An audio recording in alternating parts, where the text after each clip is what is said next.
Hello and welcome to this security lecture. In this lecture, I'm going to talk about virtual private networks or VPNs. The references that I'm using are these, and I'm going to go and talk about what are the VPNs and how we use them. So let's start by the concept of private networks. All right, so a private network can be created using at least three different ways. So an organization may own the whole network, right? All the infrastructure, including the switches, routers, the links, everything. In this case, at least from certain point of view, this network becomes a trusted network. And I bolded the name trusted because we're going to define it further later. So we can say that the organization owns this network, so it controls everything that goes into this network. So it's trusted network or trusted private network. Another way to create a private link or private network is to lease a connection over a service provider network. So that leasing a link between two buildings or two sites, that also may constitute a private network. The level of trust in this case depends on how much this link is isolated from the rest of the service provider's network. So if it's a dark fiber link, for example, it doesn't pass through any other infrastructure, so it's completely isolated. If it's MPLS, it goes through the infrastructure of the service provider, so it may not be totally isolated from the rest of the service provider network. But anyway, the level of isolation here determines how much maybe privacy is maintained in this connection. But it's still, from the from the organization point of view, it's still a private network. It doesn't go with, or it doesn't overlap with anybody else, right? In this sense. We can also build a private network by using encryption. And this is what we commonly know as a VPN. But if you just look at the technology, so we use some form of tunneling where we encapsulate our IP packet, encrypt them, and send them over the public network. It could be any network, usually the internet. And in this case, we maintain the security of the link, and we will call that a secured private network. All right, so these are the common ways to create a private network. The slide mentioned the term trust and term secure, so let's focus on that. A trusted private network does not protect against eavesdropping. The example that I mentioned is if I pass the network through a service provider, typical WAN link through a service provider, either as carrier Ethernet technology or in case of MPLS, we have to trust the service provider that does not eavesdrop on our link. But again, at the end, we cannot guarantee it. We cannot guarantee that our traffic is going or is going to be totally protected from eavesdropping. So we may call it trusted, but it's not always secure. Encryption protects the confidentiality of the data and maybe the integrity as well. So that's when we know that our data is encrypted. Nobody can listen to it, but it may not be. We may not guarantee the transmission path. If I'm sending a traffic through the internet may forward traffic any way they want. So we cannot guarantee the path all the time. So we have here two concepts. I may have a leased line, a connection over a service provider where I can control maybe the path, I can control the quality of service, other aspects, the bandwidth, for example, but I may not be able to guarantee that the traffic is not being listened to. Right? Or I may have encryption, but I may not have a guaranteed path. If I combine the two together, then we have more secure, uh, more secure transmission, more secure connection, and this is what we will call generally private network. All right. So the virtual private network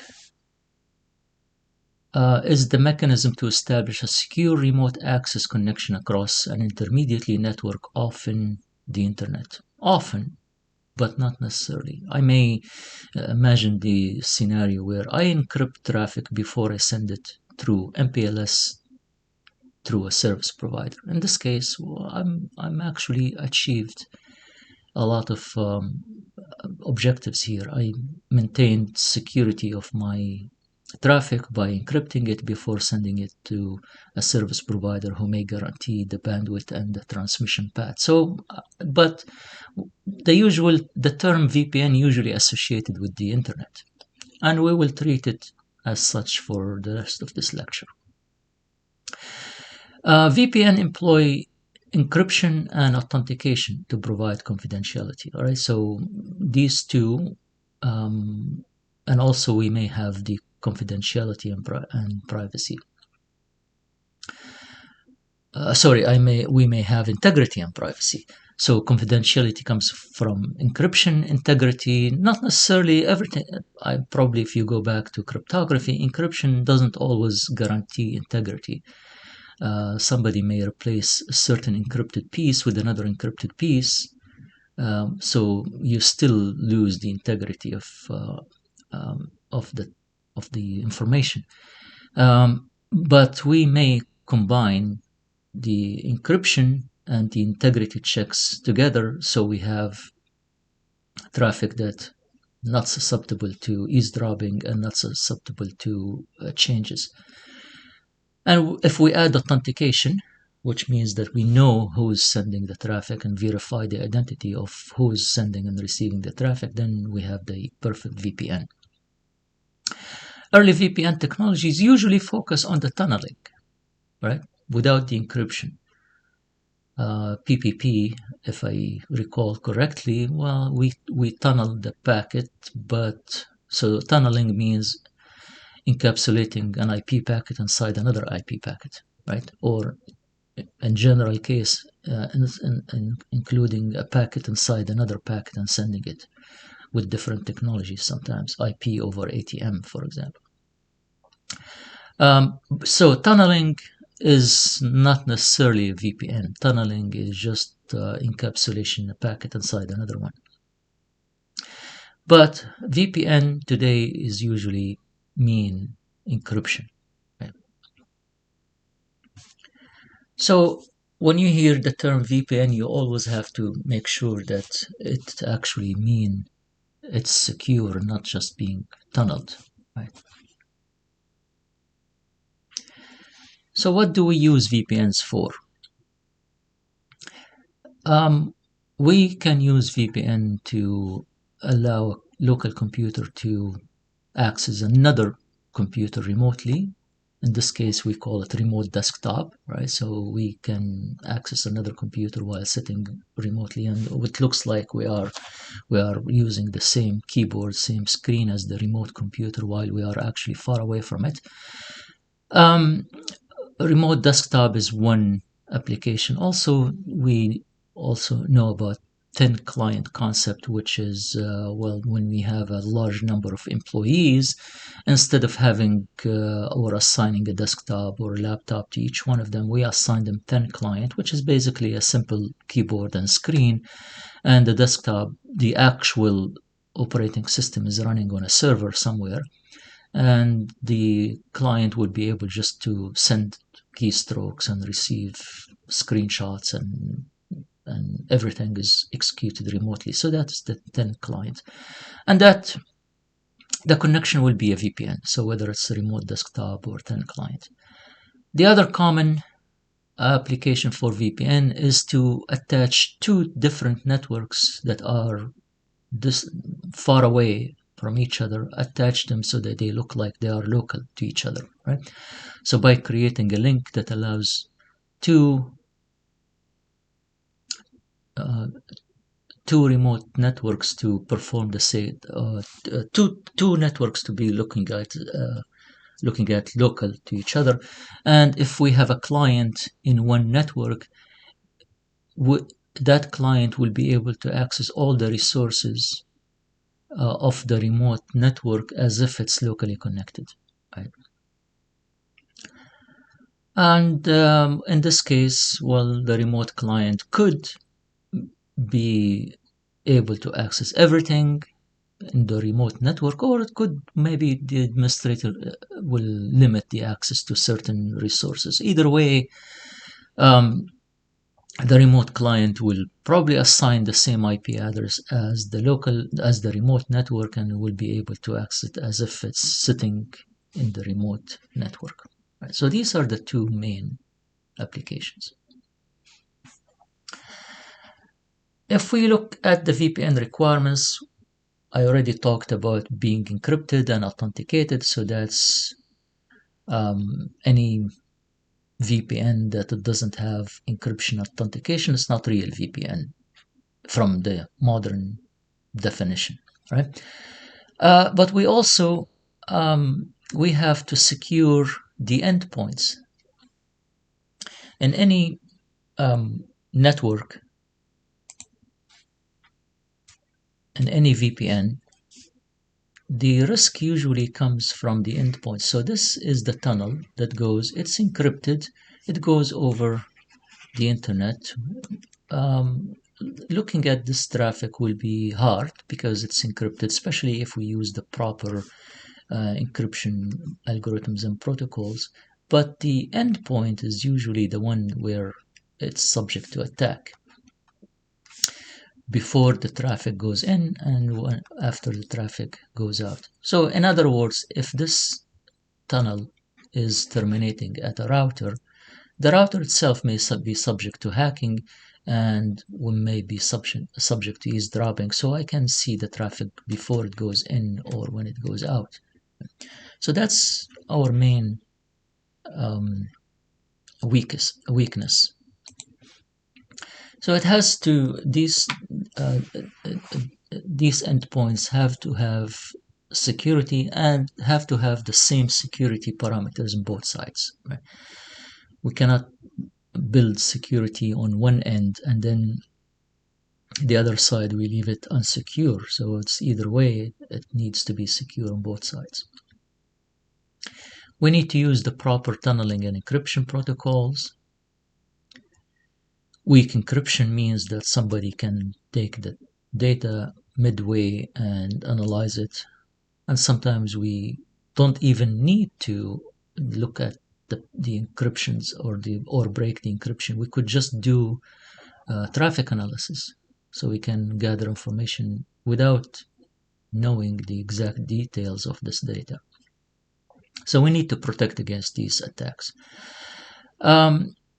If we pass a VPN through another service provider, as the example I mentioned earlier, we need to know that the service provider does not have the ability to modify the transmission channels or add, remove, change data in the channel, right? So if I'm passing my traffic through a service provider and a typical WAN service, I want to trust the service provider that they don't change anything midway. Also, I need to, in the case of service provider, I need to make sure that all the parameters like addressing, router, bandwidth, quality of service, all of this is being determined and established before the VPN goes online, before the VPN is actually created. Usually this is happening by SLAs, by service level agreements or technical contracts between the organization and the service provider. If the traffic is going over multiple segments, some of them are trusted. Trusted means they go over a service provider. We trust the service provider, but not necessarily the traffic is not necessarily encrypted. Secure means encrypted. So if we have multiple segments, we need to make sure that which segment is actually secure and which segment is just trusted. So we don't mix the two. So a service provider network like this, we have termination point here. These are the two sides of the organization. They want to send traffic from one side to another, so it may go over some encrypted secure segments, some not really secure but just trusted. So we need to identify these pieces. Right?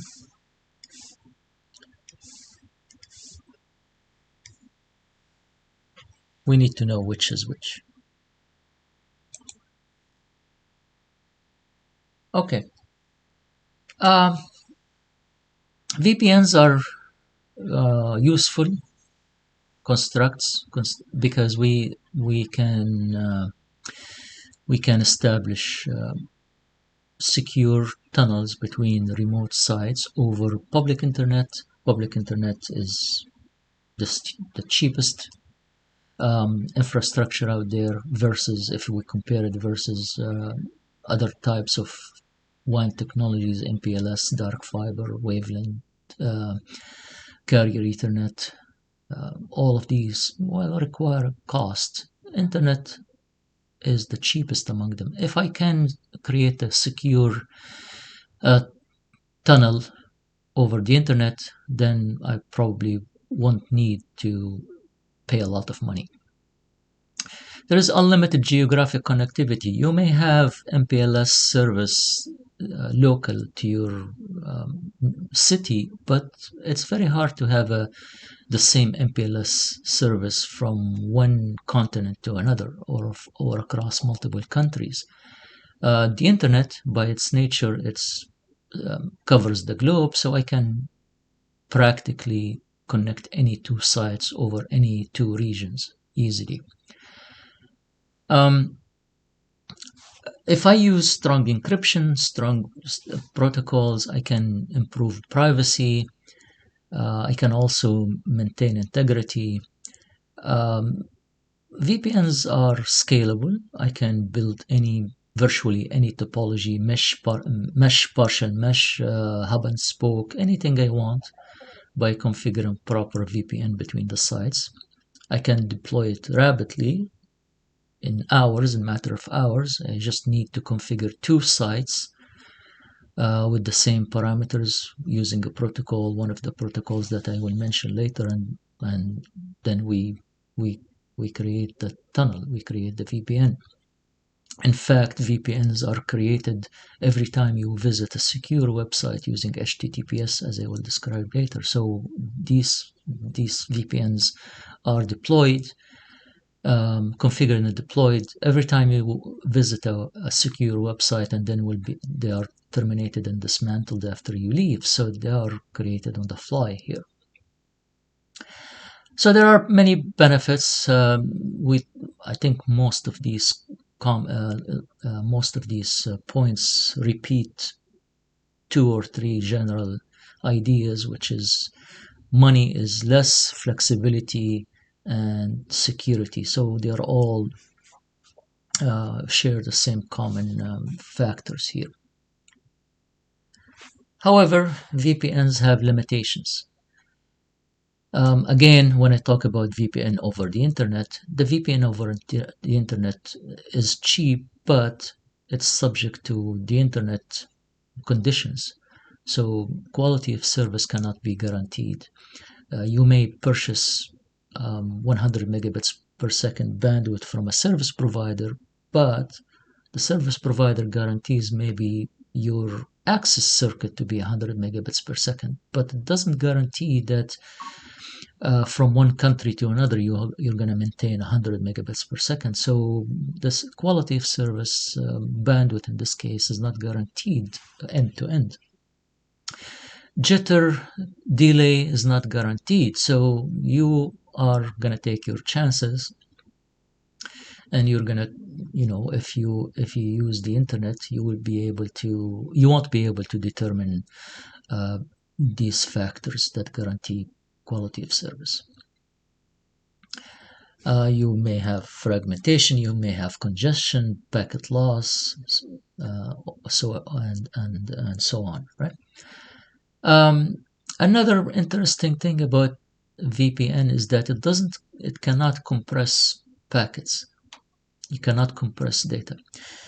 To understand this, you have to understand that when you have compression, usually the basic principle of compression is to take the data, look at the redundancies, and then eliminate redundancies or make sure that the redundancies are small.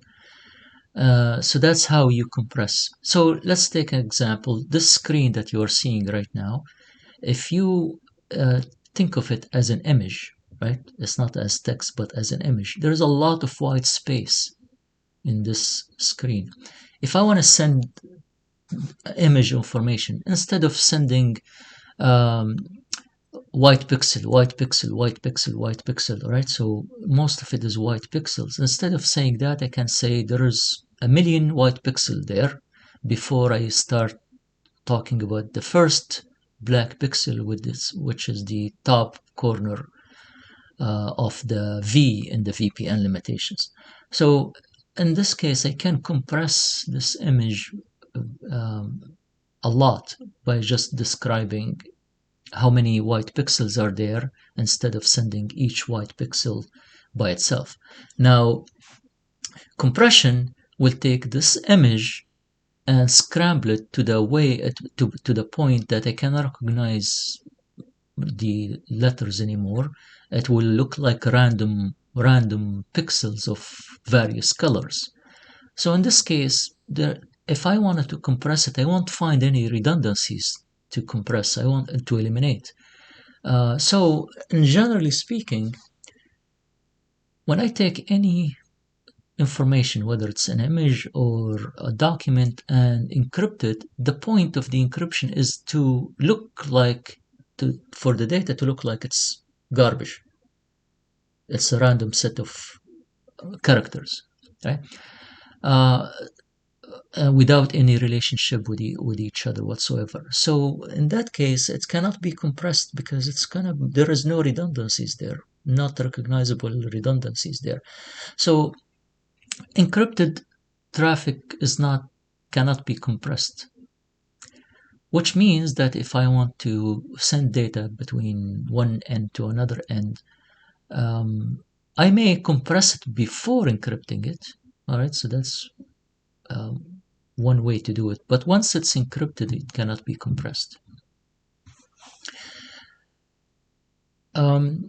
VPN tunnel management can increase management overhead. Okay, I mentioned that you can build a mesh topology with VPNs. All right, if you have a VPN tunnel point to point, just one, it's okay, easy to manage.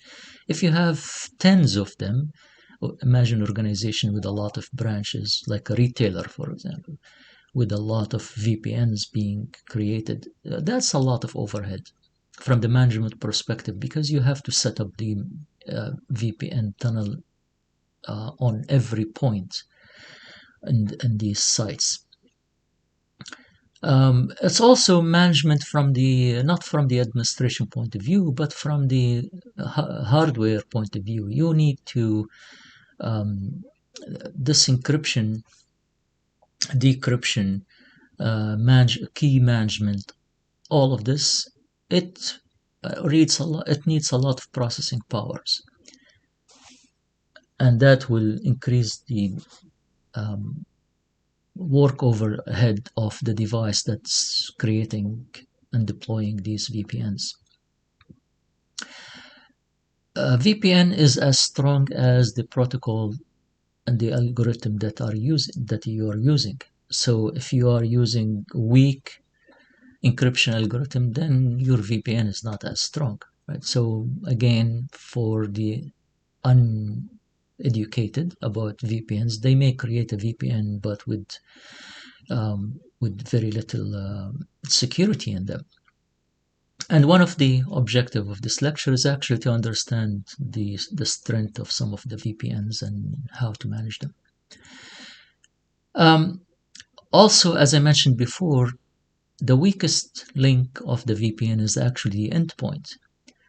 And if the VPN is used to remote control, to remote connect a user, that user may be using a laptop and sitting in a cafe somewhere and connecting to the organizations using VPN. That laptop may not be secure. It may be target to attacks, whether it's by hacking into it or by infecting it with a malicious code. So that means that although the tunnel itself is encrypted, but what goes into the tunnel could be malicious.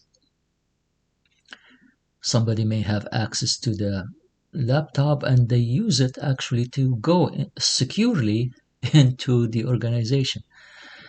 So that, again, with the same concept, if we create a tunnel but we don't really restrict the access to it so everything goes, it may actually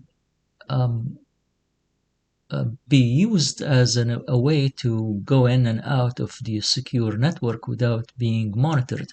And this is one of the nightmares of the security people, as a matter of fact. So let's say you have an organization here.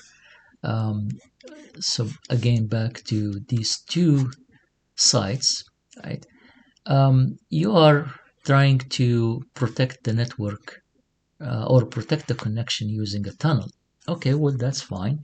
But can you, if you are monitoring, if you are monitoring this link, you won't be able to see what's going in it, right? Even if you are the security administrator of this organization. So whatever is encrypted, it's encrypted. You cannot see it. So what happens in this case?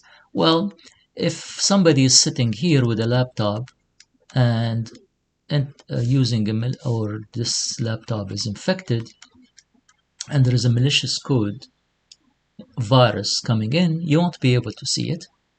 And also, if one user from the inside is sending leaked information through the tunnel, also the security people will not be able to see it. So encryption is a double-edged sword as well, because it may allow information to be leaked without being monitored. So we have solutions for that. We'll talk about them later. One of them is use proxy servers to be able to monitor the traffic going in and out, even if it's secure. Right. All right, we'll go back to these are the limitations of the VPNs. So we'll talk here about how to, or the different models of deployment and architectures for VPNs. So every VPN requires two devices that serve as the termination point. Each end will have a termination point. We'll call them termination point in general, but they could be a firewall, a router, or a special device. The choice of the device depends on really security factors and also processing powers. If I have one VPN, I may terminate that VPN at a router or a firewall. If I have tens of them, I have lots of branches in the company, or I have a lot of people who are working from home or working remotely, traveling, salespeople, etc., and they always have VPNs, then I may need a special device to terminate all of these connections. Another issue with VPNs is the NAT. NAT is always problematic. Why? Because NAT by nature tries to change the source address from the private IP address to a public IP address. VPN try to protect against changes in packets. So the two clashes. One wants to change, the other one doesn't want to change. Right? So there is always some kind of a problems with the NAT, and each protocol deals with the NAT differently. So we'll talk about that as well. But we'll talk about how to deploy the VPNs first. So this slides and the next one talks about the 3 or 4 different deployment models. Generally speaking, let's assume that a network has a router at the edge. This is the main gateway of the network. The router, of course, deals with routing traffic to different destinations based on a routing protocol. If it's at the edge, it's probably running a PGP and is forwarding traffic to different paths, depends on the routing table. All right. Another device could be a firewall that filters packets. And here we'll talk about filtering packets, right? So that's the primary function of the firewall. So the firewall will filter packets based on policies, let them in or block them based on certain policy. So the first deployment model is to terminate the traffic of the VPN at the router itself. So in this case, the VPN terminating point will look like another interface on the router. So we have one interface here. Probably I showed internet, but it could be multiple links, right? So it could be one link for to the internet, another link for special MPLS connection. So and another link, a virtual link for the VPN endpoint. So it could be multiple links. So the router could use or the traffic coming from the VPN could be treated by the router as another interface. It's routed to the firewall here. The firewall will see only one link, one interface, and it will apply its routing policy, its security policy in all packets coming, whether they're coming from the VPN or coming from the internet or any other source. It will be all passing through the firewall. Okay, so that's one deployment model.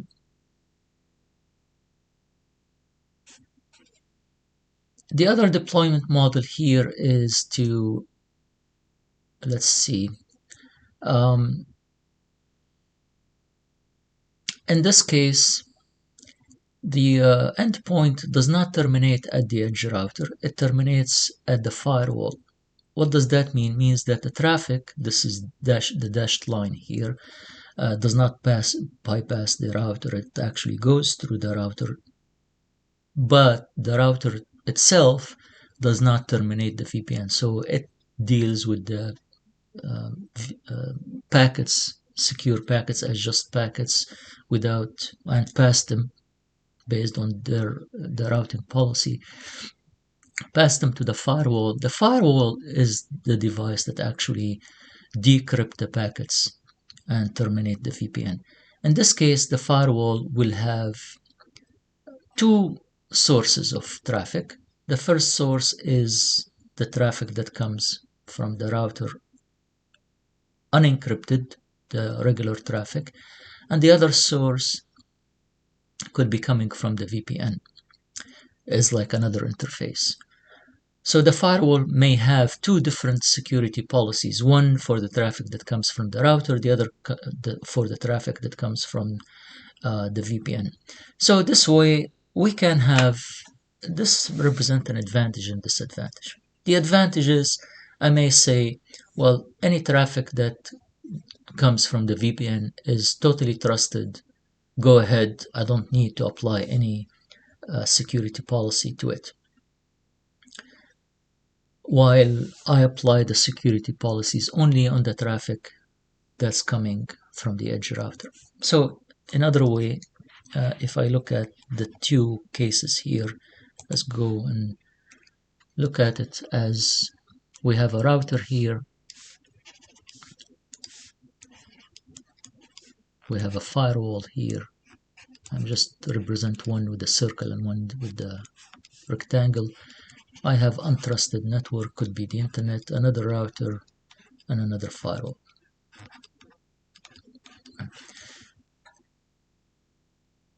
So if I create a tunnel through the internet, in the first case, the firewall will look at the traffic coming here as if it's coming from the internet. It doesn't matter. It applies the same policy, let it go in or drop it based on the policy of the firewall. If I create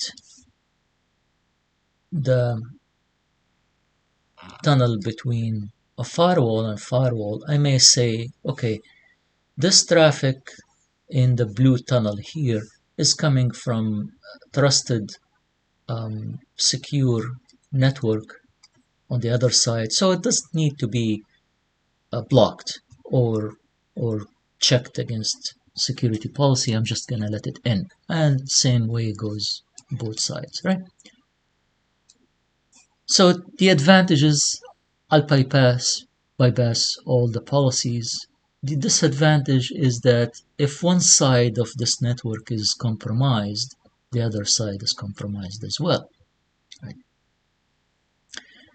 While in the previous scenario, in the red tunnel, everything is being checked.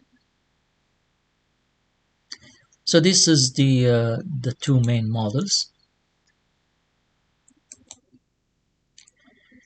Another advantage of the first scenario here is that if I have a tunnel to maybe a remote employee or a contractor or somebody who I trust but I don't trust completely, because they have a higher level of risk, I can still manage to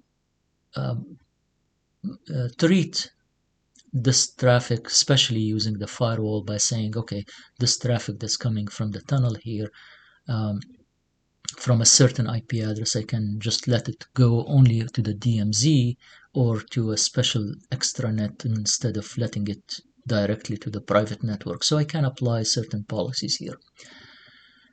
All right.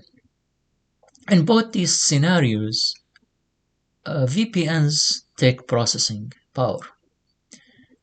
Creating the VPN itself, encryption and decryptions, they are not easy tasks. They are time-consuming tasks, and they add latency to the packets, and they consume some time.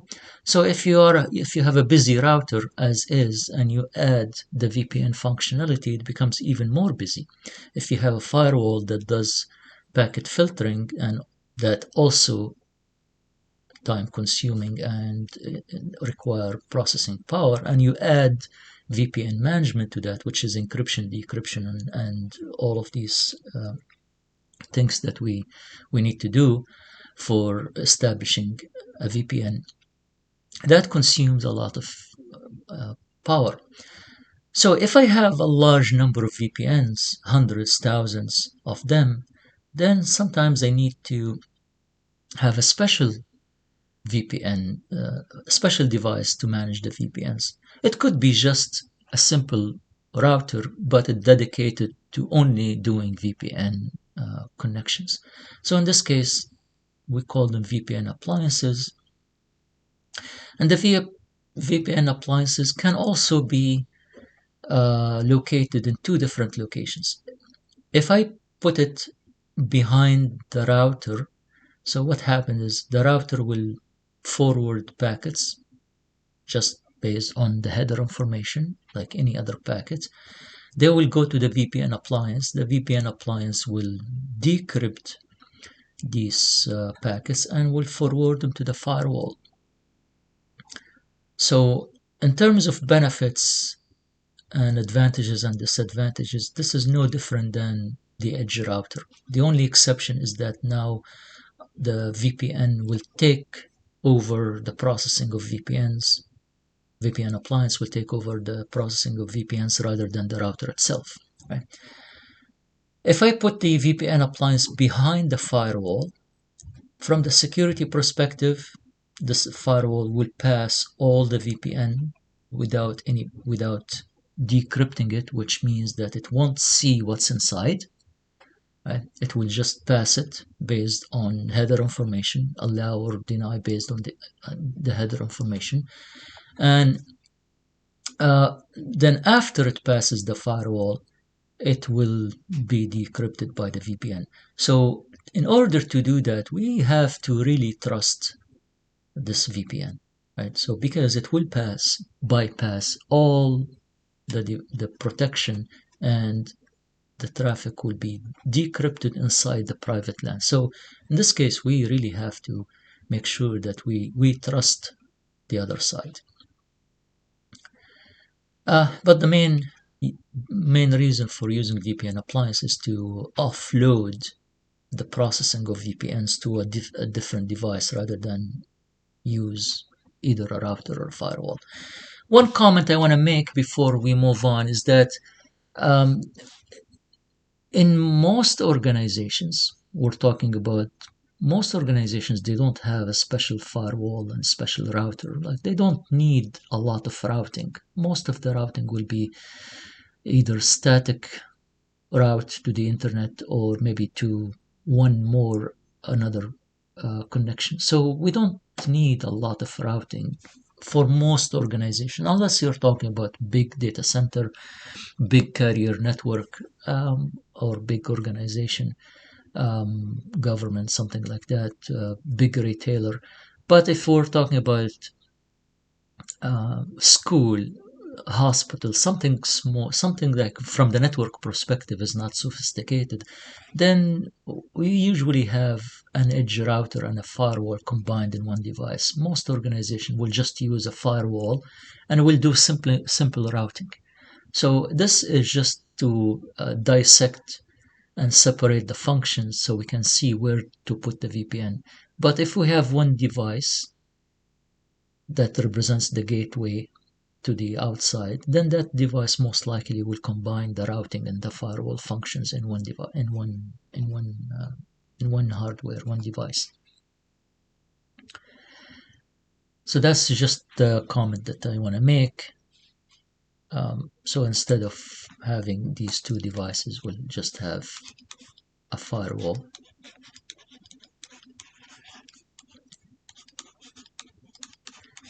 In this case, practically we'll have the connection that the VPN either terminating inside the firewall itself or in a VPN appliance somewhere behind.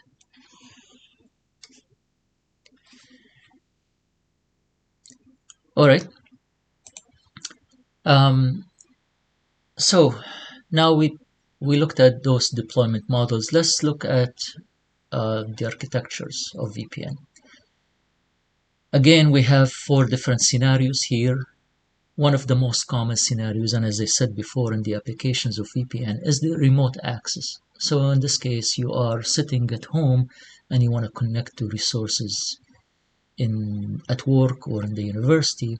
So you need to have host to site VPN.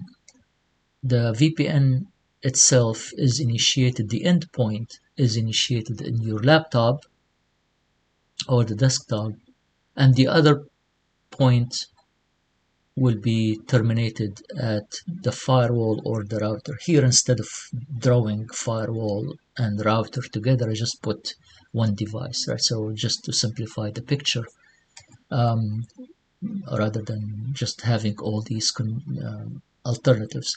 So you have one endpoint here in the desktop and another endpoint in the device. And as it says here, a single LAN can support several remote users with any of the VPN endpoint concept. So it can support any of these. But the idea is this host connects to this network, and the blue circles here indicate that this host becomes part of the remote network. It has the same access as these local devices. So in this case, the remote desktop will be able to access the servers as if it's located in the same network. All right, so that's one common architecture. Another common architecture is to have a site-to-site link. The purpose of this is to make these two remote sites or two remote subnets look like they are uh, joint, right? So if you look at this picture, we have these two blue um, sites with the connection between them. Practically, they will look like this.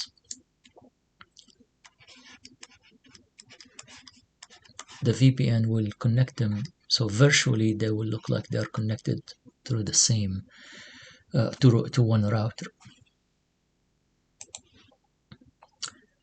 And that's another common way to connect.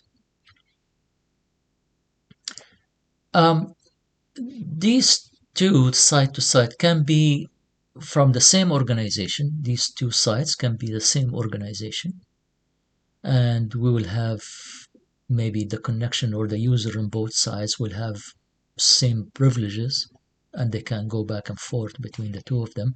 They can also be used as a way to connect a partner, a contractor, somebody who's not entirely an employee, but maybe supplier, distributor, business partner. So we connect them. Instead of looking at this, it's the same picture. Just in this case, this is the circle to the left represent a contractor, for example, and the circle to the right represents the extranet, right? So extranet is not necessarily a private network, but a network that has some level of trust. So if I want to draw it in more detail, I would say I have a firewall here. This is the internet. This is a firewall here. And this is a network for somebody who may be a partner. And I have a private network here, and I have a DMZ or extranet. We talked about security zones in the previous lecture, so this is one of the security zones, or one examples of security zones. So I may have a tunnel that links these two sites, but the contractor will have access only to here rather than the private network, right? So I can manage this using tunnels and firewall policies. Finally, the final architecture here is the host to host. And this is what we do all the time when we connect to a remote website, a secure remote website. We are connecting through a tunnel from the desktop, and namely from a web browser, to a web server somewhere else, right? So the tunnel goes from one device to another device. The tunnel does not allow the remote host to connect to everybody on everything in the remote network. It's just one server, and sometimes just one application, right? This The common example is visiting a secure website. Another common example is that if I want to allow my remote employees to connect to the network, but I want them to connect only to a certain application. So a salesperson wants to make a sale, so connects only to the inventory application to look at the inventory, or to the sales application so that it posts an order, right? So that will will be restricted to only one application in the network rather than everything. So these are the four different architectures. Another thing we need to discuss here in VPNs is what we call transport mode versus tunnel mode. The term tunnel I used multiple times so far, and loosely means that a packet is encapsulated inside another packet, and this is exactly what the tunnel is. So it's and a tunnel can be secure or not secure, so it can be encrypted or not encrypted. For VPN, it must be encrypted, otherwise we won't call it VPN or virtual private network. So the idea behind the tunnel is if I have a packet that I need to secure,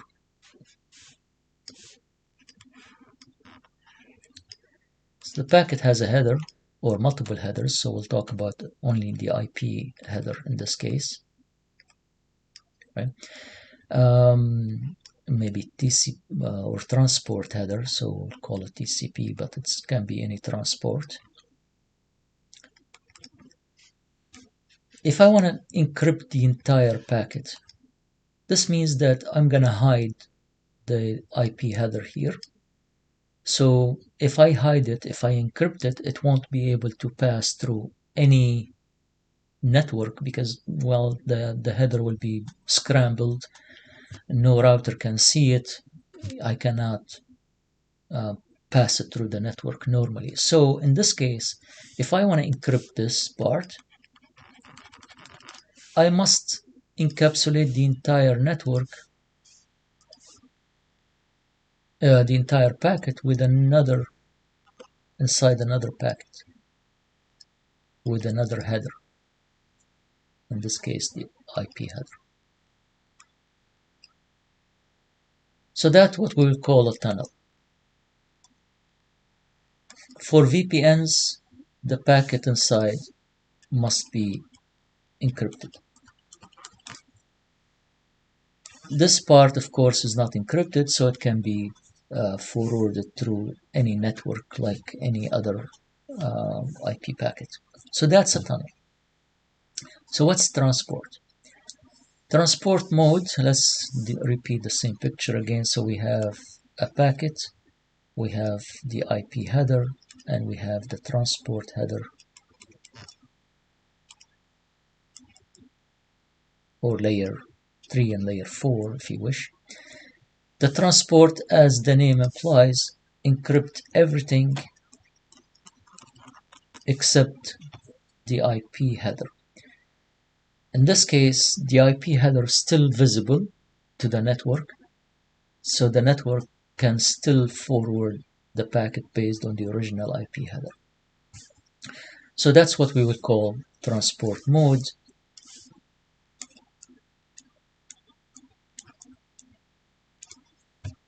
And in some protocols, we have a choice between doing a tunnel mode or transport mode. Some other protocols for VPNs allow us only for transport mode. Right? And each one has an advantage and disadvantage, of course. So again, the tunnel mode protects the entire original IP header, or IP packets header and payload, ensures the identities of the original endpoints of the communication are kept confidential. So if I encrypt the IP header, this means that both the source and the destination IP addresses are encrypted, which means anybody from the intermediate network, from the untrusted network, will not be able to see where the traffic is coming from, where it's heading to. So that protects against maybe doing some analysis and figuring out who's talking to whom, for example, right? This is commonly used by VPNs linking network sites together or providing secure remote access. I cannot use it all the time, but I can use it if I want to to link two remote sites. Let me explain this part a little bit, and I'll visit it later. So if I create the scenario depicted here, this is the internet, and this network could be complicated network, right? And this network could be complicated network. It's not just one subnet. So any device here can communicate with any device here using their source and IP address. The traffic will go to this firewall. The firewall will encapsulate the entire packet inside another packet. Any observer here will see the source and destination of these packets, obviously, right? So that's not avoidable. The source and destinations of these two firewalls, but they won't be able to see the source and destination IP addresses of these devices, the end-to-end. So that will hide the identity. So if you're talking to a remote server, the observer here will not be able to see who is the remote server that you're talking to, what is the IP address of the remote server, or even who's the client. So that is what the benefit of the tunnel mode. The transport mode will allow the original IP packet header to pass without any encryption. Will encrypt only the payload, which is the transport or any payload inside the IP. So this could be the TCP, UDP applications, etc., etc.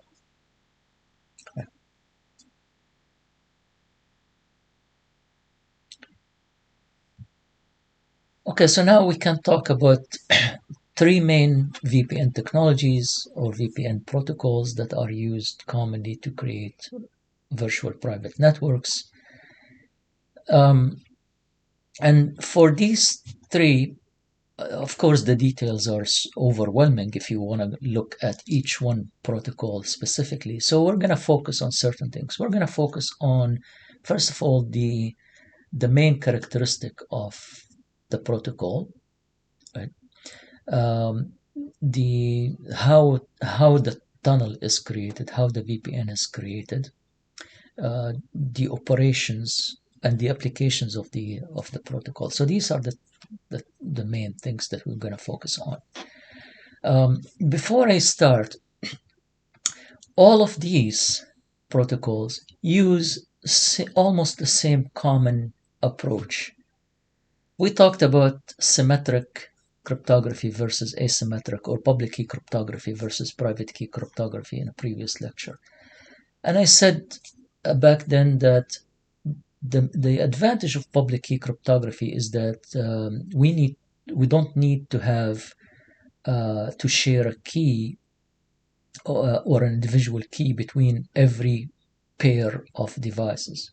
We need just two keys. One, we send it publicly for everybody, and the other one will be private to organization.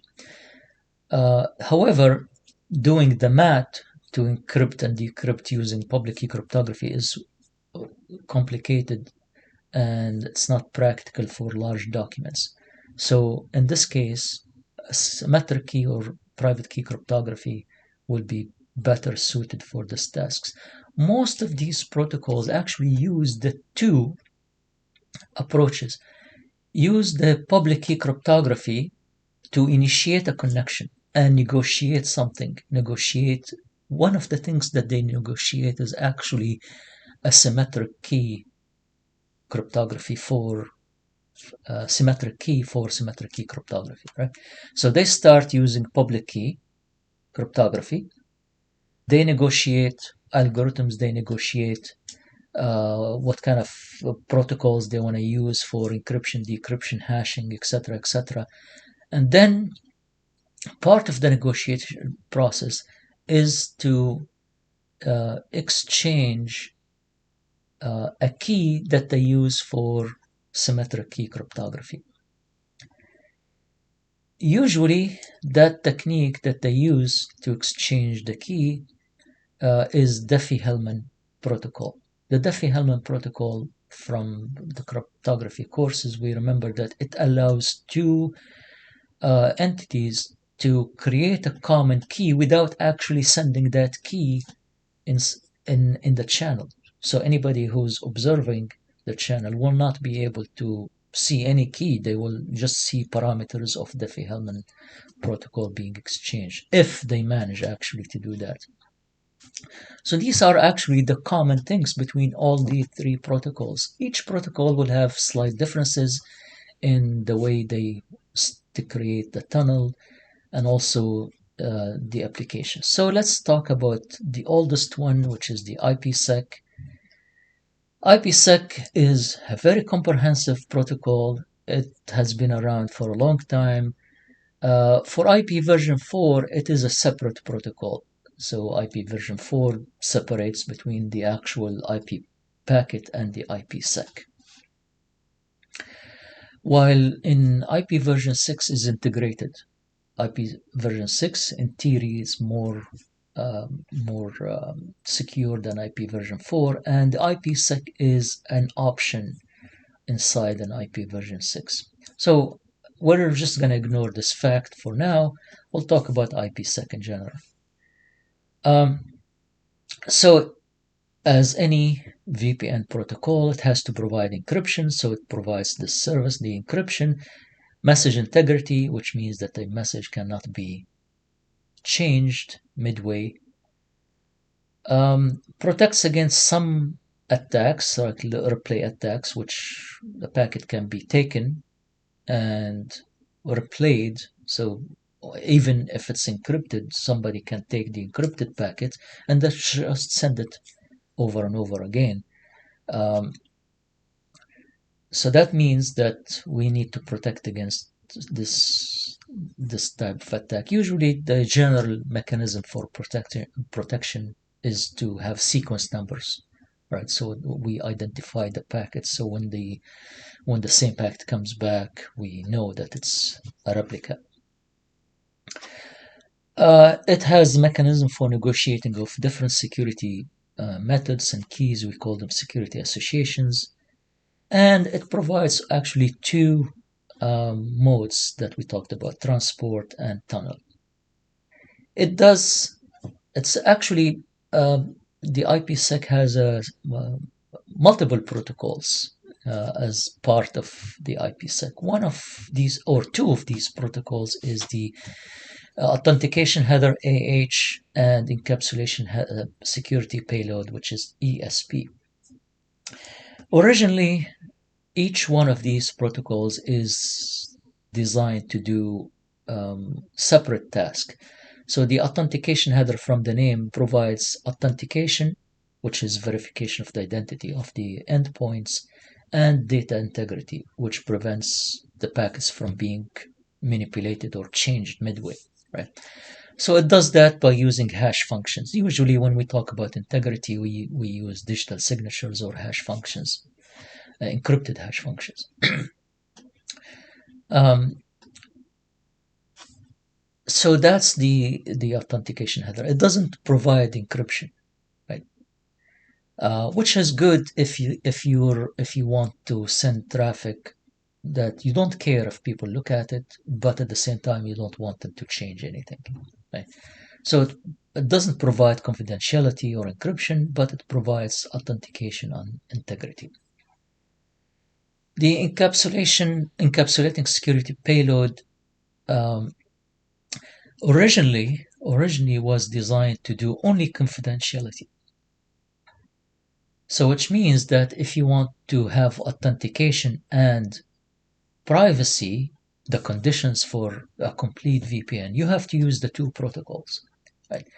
Later, the ESP was improved, so now ESP provides confidentiality, integrity, and authentication, optional authentication, right? So you may still use both of them, one for authentication and the other one for confidentiality and integrity, but there is no practical reason for using the two of them anymore. So most of the modern VPNs that use IPsec, they will just use ESP for all three functions. confidentiality, integrity, and authentication. So it's could be rarely used, right, for authentication. We just use ESP. So the ESP actually encrypts the payload, excuse me, of the packet, and can use multiple encryption algorithms, of course. It can support, both of them actually support the tunnel mode and the transport mode. So both of them, uh, we'll see in the next slide, that they both can be used to support both tunnel and transport. Okay, so let's take a look. Now, I don't, this slide doesn't have all the possible ways to do tunnel and transport. As I said, you can mix the ESP and the EH, but this picture just shows the EH separately and the ESP separately, but you can use both of them. So the focus here mostly on how do I use the two protocols to support tunnel and transport. Remember, the transport protects only the payload, not the header of the IP packet, right? So not the IP header. So if I want to transport mode for the AH, so the AH will be placed, the header of the AH will be placed behind the original IP header, and it will provide authentication and integrity check for the payload only, not the original, not the original header. All right. If I want to provide authentication and integrity check for the entire packet, then I have to create a new header and put the entire packet, including the original IP header, behind the AH header. And this will be entirely authenticated, right? So that's transport mode. This is tunnel mode for AH. ESP has a header and trailer and an optional authentication. So if I want to do encryption, integrity, and authentication, I have to use the three of them, right? Again, if I want to use ESP for transport mode only, I can leave the original header as is, don't touch it, and then apply the ESP to the payload. So this will be the part that's authenticated by the header. Well, in this case, I call it trailer, by the trailer at the end of the packet here. So this part will be authenticated. The payload itself will be encrypted. It should show the payload as dashed here. So, but it's, remember, the ESP has to encrypt everything. So it should show a shaded area here in the payload. Right. The tunnel mode needs to encrypt everything. So we need a new IP header. This is the original packet, the entire packet.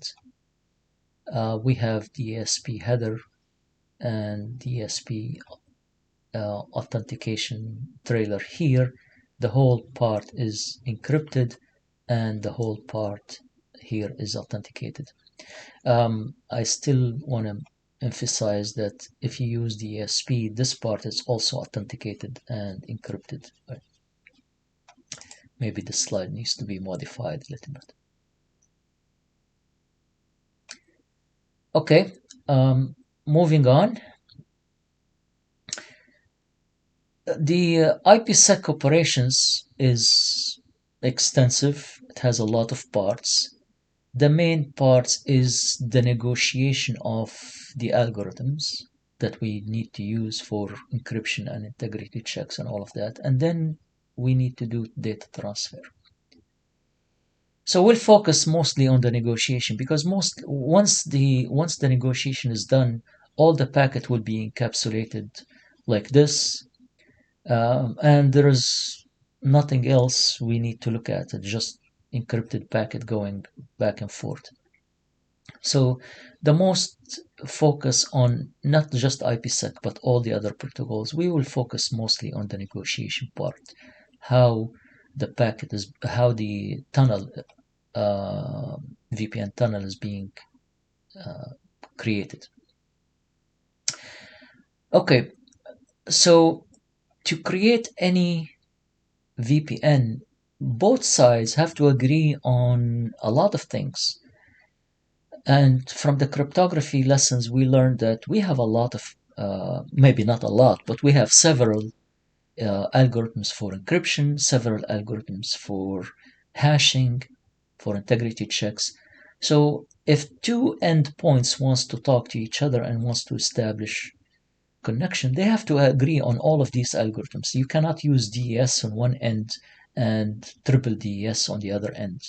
You cannot use AES on one side and a different algorithm on the other side, IDEA, for example, on the other side. So you have to agree on these things before you establish. Most importantly, you have to agree on the encryption keys.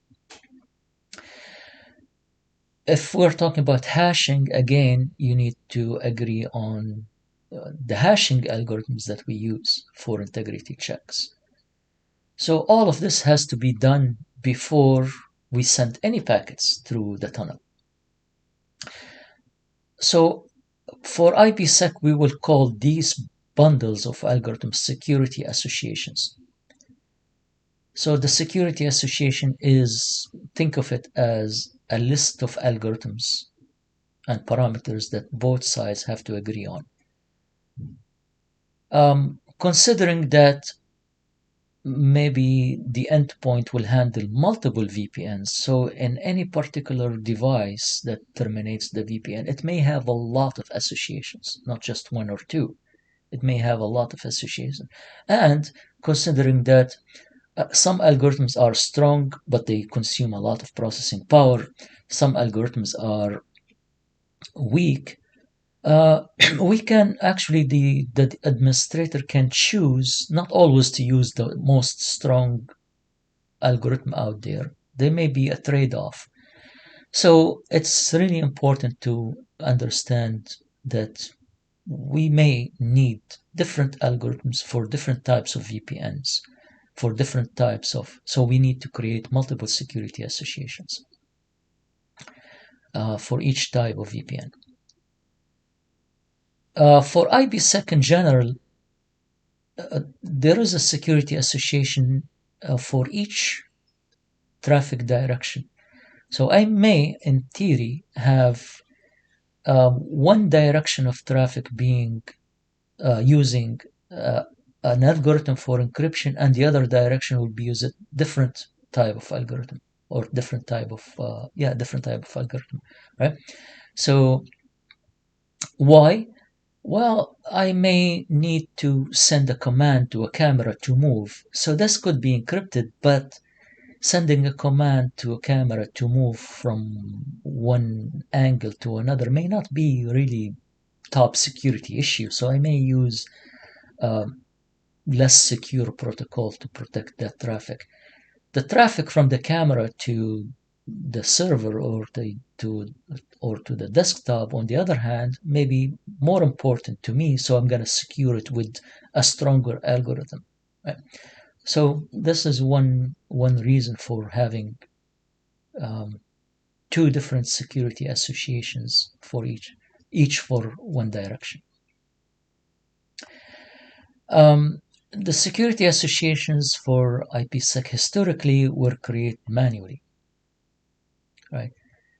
So what does that mean is that if I want to create a tunnel between two endpoints, I may go to each one of these endpoints and configure the tunnel manually, including the keys, including uh, in certain cases you may put a key inside an envelope and give it to an employee, and the employee will travel to another part of the country to deliver that key to the other side so that we can have it secure, right? Um, and it's actually historically that happened. Um, because IPsec, when it was first started, there was no mechanism to do this across the network, so everything has to be done manually at both sides. Later, another protocol was created called IKE. We'll talk about it, and that facilitates creating some of this automatically. Not all, but some of the mechanism of creating the tunnel was automated by IKE. Okay, so that brings us to the Internet Key Exchange, which is another protocol that's part of IPsec. This protocol purpose is to actually negotiate, create, and manage security associations. Most people who try to create the IPsec, their challenge is to understand and use IKE. Because IKE is IPsec in general is way too sophisticated, right? It's kind of the fancy car of the transport industry, right? So it's really complicated, if I can use this term. Uh, so to explain what the IKE works, it has to work in two phases. So the first phase protects the negotiation of the second phase, and the second phase is actually creates the parameters for the eventual VPN tunnel. So let me explain this before I go into details, before I go into the slides. Let's say you want to meet with somebody, right, to agree on sharing a secret, right? So you may call that person by phone and say, hey, how about we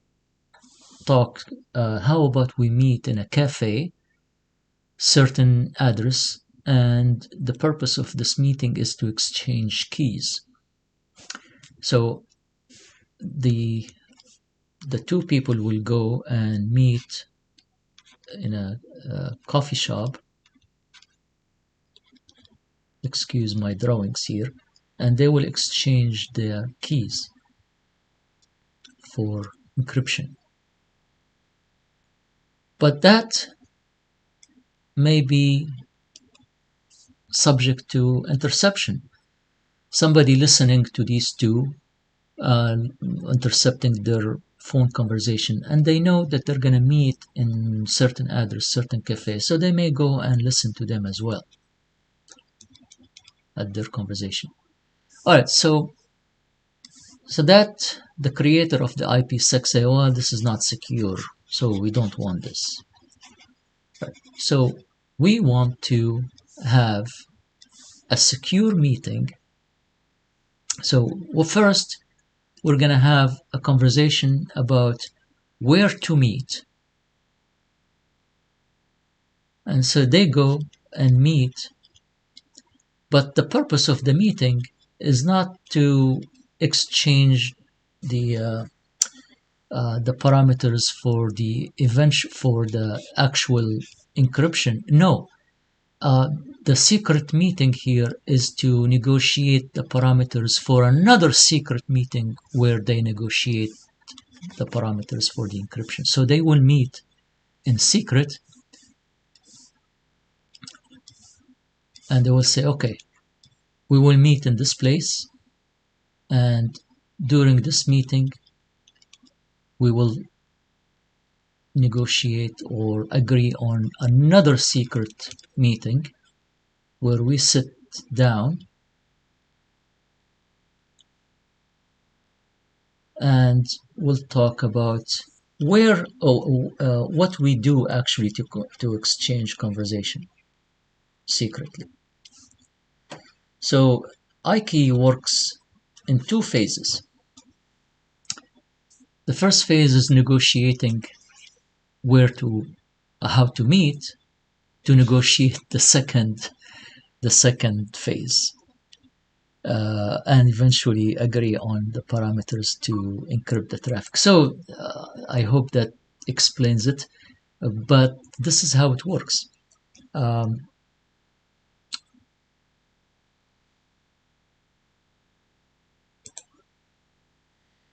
so phase one sets up a secure, authenticated communication channel for further key exchange. The peers, both ends, authenticate each other using methods like pre-shared key, digital certificates, or other mechanisms. So you may actually, for the two sides, to have a pre-shared key just to establish initial communication. Um, and the pre-shared key can be maybe the two administrators on both sides will just call you also use a phone call to say, hey, here's the pre-shared key, set it up on the other side, and then we'll use it for the I key, right? So um, once the phase one negotiates the parameters that needs to be used to secure phase two.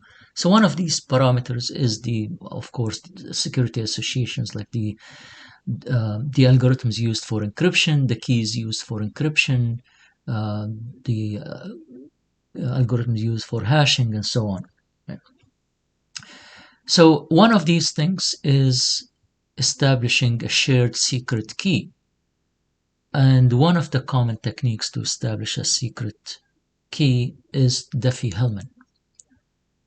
Diffie-Hellman allows both sides to use public key cryptography uh, algorithms to generate a secret key cryptography.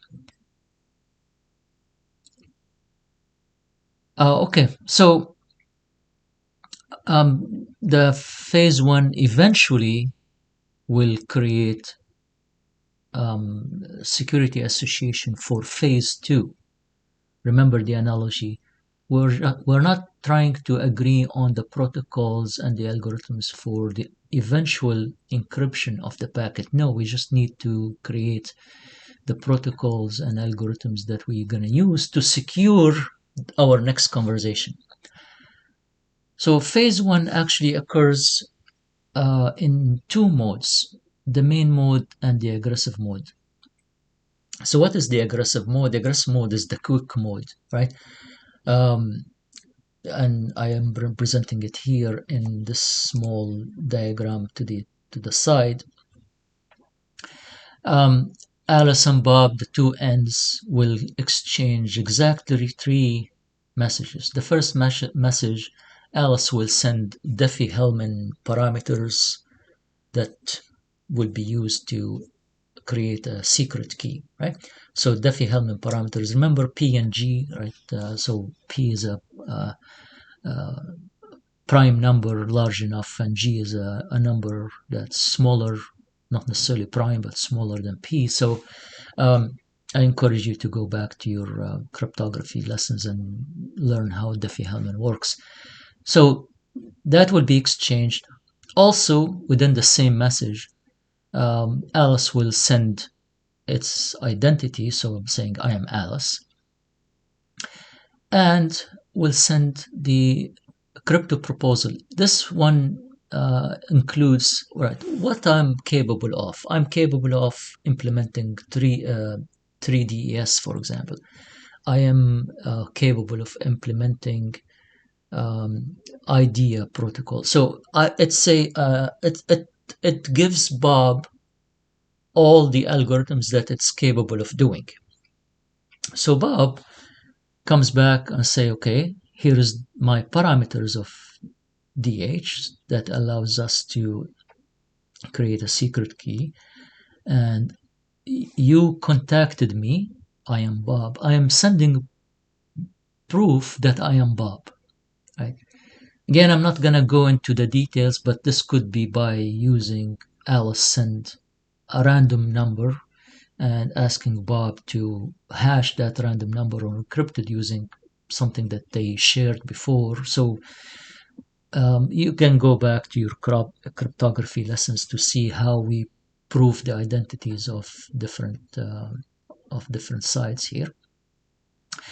Bob also says, okay, among all the things that you sent me, all the algorithms that you sent me, I am able to negotiate or able to implement DES as well.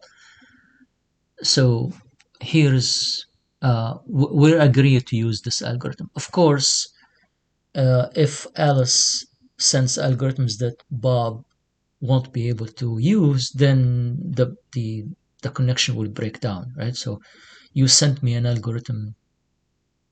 Uh, you want to use 3DS for encryption. I am not capable of implementing 3DS, so I cannot go any further. Usually, this is called negotiation, but in reality, um, the idea is one side lists all the things that they can do, the other side will pick the strongest thing that it can implement, right? And then this will be picked like, okay, so this is the strongest algorithm that you can use for encryption. I am capable of using this, so I'm going to pick it, right? Among all of the algorithms that you sent me. So that's what we call crypto choice. And finally, of course, Bob received the connection from Alice, but it doesn't know if this is a legitimate Alice or not. So finally, Alice will send the proof that I am Alice. So in these three messages, we do three things. We agree on a secret key for further negotiation. We agree on algorithms for further encryption and negotiations as well. And we authenticate both sides. Both sides will verify their identity. Okay. Um, One thing is problematic with this phase, the aggressive mode, is that this I am Alice, proof I am Bob is plain text. Right? In fact, probably all of the exchange is plain text. So both identities are exposed to anybody who is listening. This may not be a big deal for certain scenarios, but it could be a big deal for other scenarios. So the aggressive mode has the advantage of doing things quickly, but at the expense of exposing the identity of Alice and Bob. So the main mode avoids this weakness by hiding the identities of both sides. So the negotiation happened using 6 instead of just 3, so it's longer. Longer exchange and longer time as well. First, one side sends a message to the other side saying, here is all the crypto suits that I can support. Here is all the algorithms that I can support, without actually revealing identities. Or maybe they use some kind of placeholders or fake identities. Maybe just the IP address of the router that is sending the message. That will be the identity rather than the actual maybe URL of the server. All right, so the Bob will say reply by saying, okay, I can support these algorithms. So from now on, we'll agree on using these algorithms. Next, Alice will send the DH parameter, Diffie-Hellman parameters, and Bob replies. By these two exchanges, both Alice and Bob will discover a secret key that they can use for encryption. From that point, all traffic will be encrypted. So the last two messages are actually encrypted with the protocols that they agreed on and the key that they agreed on. So finally, Alice say, I am Alice. Here is a proof that I'm Alice, and I put H here because this is hash. This is a digital signature, basically, right? Uh, yeah, the identity and the proof is hashed and signed. Bob also sent identity saying I am Bob, and this is a proof that I am Bob. So both of them um, authenticate each other. So this is a six message exchange, and this is the most secure because it hides both identities of both sides. Okay, so by ending phase one, both sides agree on what algorithms they will use to negotiate the parameters for the actual data encryption. So phase two, everything in phase two will be encrypted, right?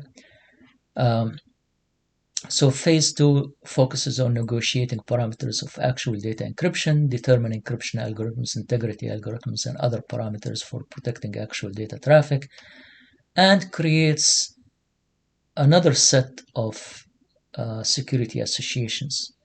So the first set of security associations is for phase one. The second set is actually sorry, the phase one will agree on security associations for phase two. Phase two will agree on security associations for the actual data encryption.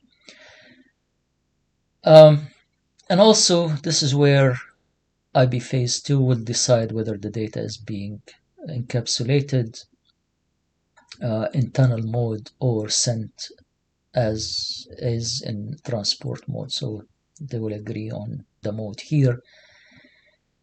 And one thing that phase two is it does phase two does not terminate.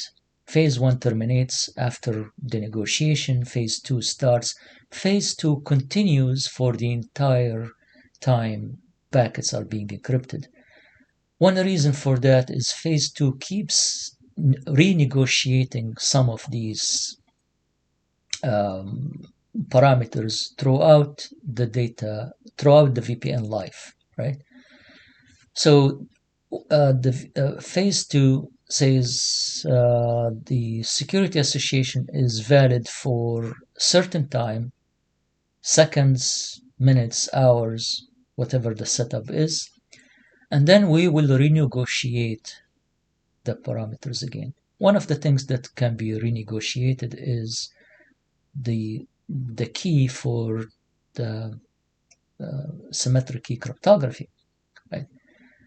So this prevents people from hijacking or discovering. Maybe if you leave the VPN long enough for days, for weeks, somebody will manage to break the encryption and decipher the packets. So the longer the VPN is up, the longer or higher the chance of somebody be able to um, discover and decrypt the packets. So in order to prevent that, phase two continuously renegotiate the parameters. So here it says one phase two is complete. Well, complete in the sense that it finishes the job, like, but it's still, as I said, it doesn't really finish at all. It continue as long as the VPN is alive. So once phase two is done with this process, the secure channel is actually established, and the traffic uh, goes in and being encrypted. Examples of negotiated crypto sites. Again, you go back to cryptography lessons and find out that we have DS, 3DS, IDEA. In terms of hashing, we have MD4, MD5. These are the latest SHA. Authentication methods can be either pre-shared key, can be used. We can use RSA public key signature, um, RSA public key encryption with old protocols, and so on. There are many Diffie-Hellman groups. Every group, when you hear the term group, every group uses different size of primary number. Right? So the higher the group, the larger the size of the primary number. So this is just a repetition of what's going on to establish a VPN. So I'm going to skip it here. Um, so that's IPsec. It's very elaborate protocol, very sophisticated. It does a lot of things. So it's probably the golden standard of security protocols and is still being used to secure or create VPNs, especially when establishing site-to-site VPN. I think when we do site-to-site VPN, IPsec is one of those protocols that being used heavily. Another common protocol is TLS or SSL. Um, the original name of the protocol was Secure Socket Layer, was originally created by Netscape, an old browser or a company famous for an old browser by the same name. They created Secure Socket Layer, and then later it was standardized and renamed as Transport Layer Security. It's still commonly named as SSL, probably because it's easier to pronounce. I don't know. But when people mention SSL, usually mean TLS, right? So from version 3.1 and above, TLS and SSL is the same thing. Um, because it was created by a browser, so the original purpose for it is actually secure communication between a browser and a web server. That was the main idea behind it, and it was designed so that it works on the transport layer. So not IPsec works at layer 3, and that's why we can encapsulate all layer 3 traffic and pass it so we can connect network to network. With SSL TLS, it works on the transport layer and above, so it protects TCP, UDP, and above. It supports 128-bit encryption, and it can also support up to 256-bit encryption with the advanced encryption standard AES, commonly used to protect HTTP. So when we say HTTPS, we mainly mean that it's not a separate protocol, HTTPS. It's a HTTP, but it's encrypted using TLS. So that's what it means by. So HTTPS just mean HTTP secure. Authentication can happen one way or two-way. Actually, it can happen two ways, but the other way is optional. So commonly, if a client wants to go to a server, the client it's interested in knowing that the server is legitimate, so it asks for the client to authenticate itself, prove that it is legitimate. Um, Servers usually don't care if the client is legitimate or not. They deal with thousands of clients. So unless there is a specific reason for authenticate the client, usually we have just one-way authentication. But as we will see later, by the message exchange, clients can be requested to authenticate themselves as well.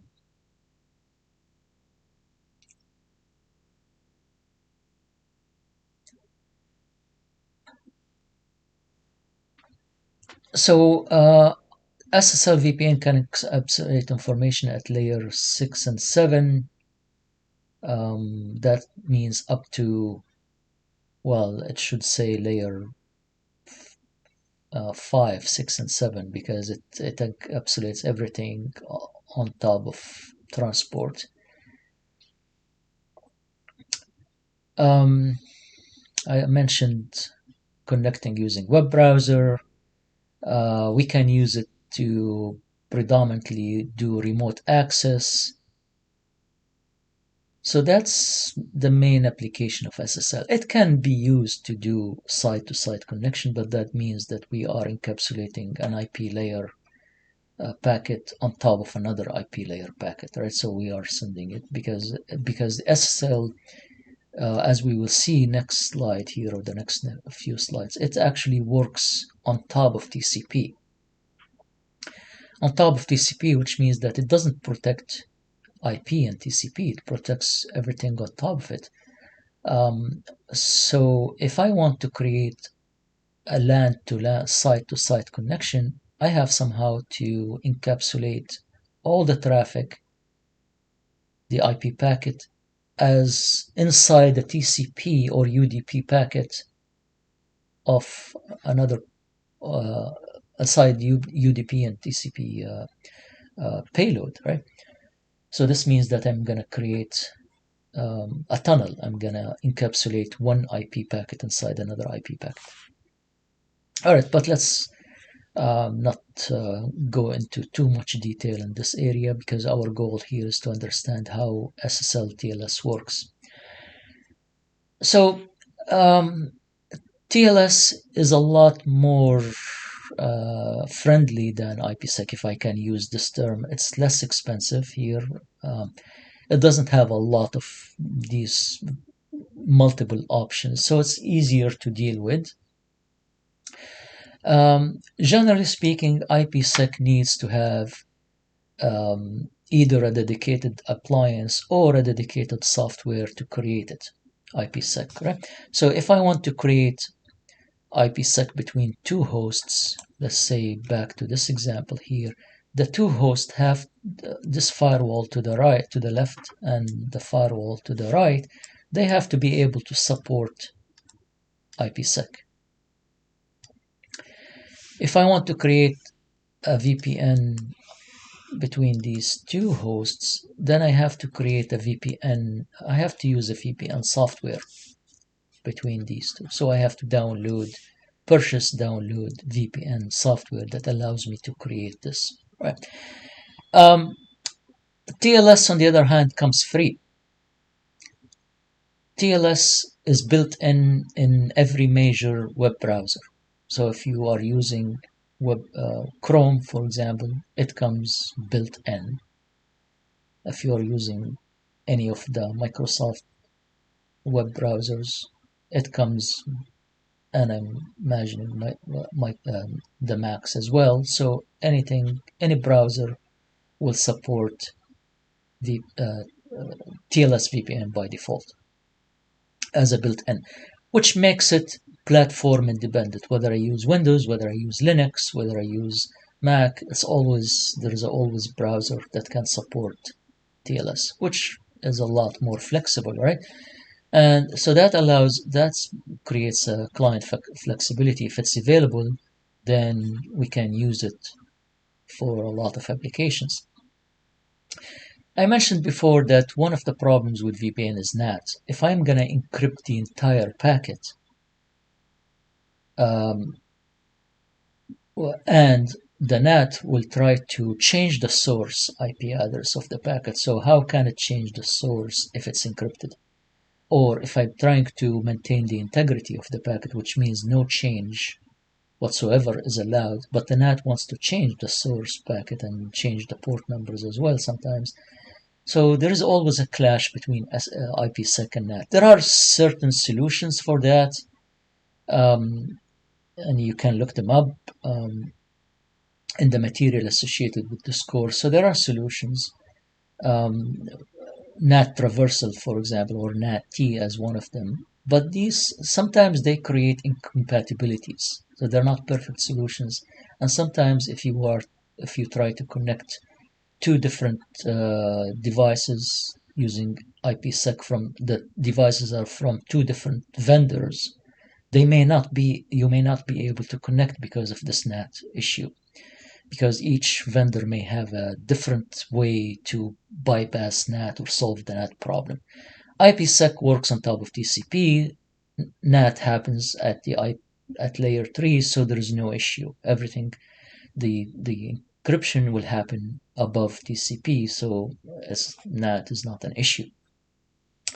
Another thing is IPsec may use multiple ports, which means that if I want to create firewall security policies, you have to deal with, you don't sometimes know which port IPsec use, or you're gonna deal with multiple ports. One of the things that good with SSL, it's always using the same port. Can be modified, obviously, but always use the default port, which is 443. So if you create a firewall policy that says all traffic with destination port 443 is allowed, then you are guaranteed to pass all SSL traffic, including HTTPS. Right? So sometimes we associate HTTPS with port 443. In fact, it is the port for SSL. Another advantage of TLS over IPsec is that we can have a granular control over what's encrypted and what's not encrypted. So IPsec, if I use it to create a tunnel between two LANs, then everything from one LAN goes to the other LAN. There is no distinction. I may actually, in reality, I may create an access list before going to encryption. A lot of devices will allow me to create an access list that says to activate this tunnel, the traffic has to be coming from this particular subnet. So, okay, maybe, but it's still not as granular as SSL because it doesn't go beyond, let's say, a specific application that I want to encrypt. While IPsec can encapsulate a specific application. So all the traffic will go unencrypted, but this particular application is encrypted. And I may have multiple tunnels for multiple applications as well.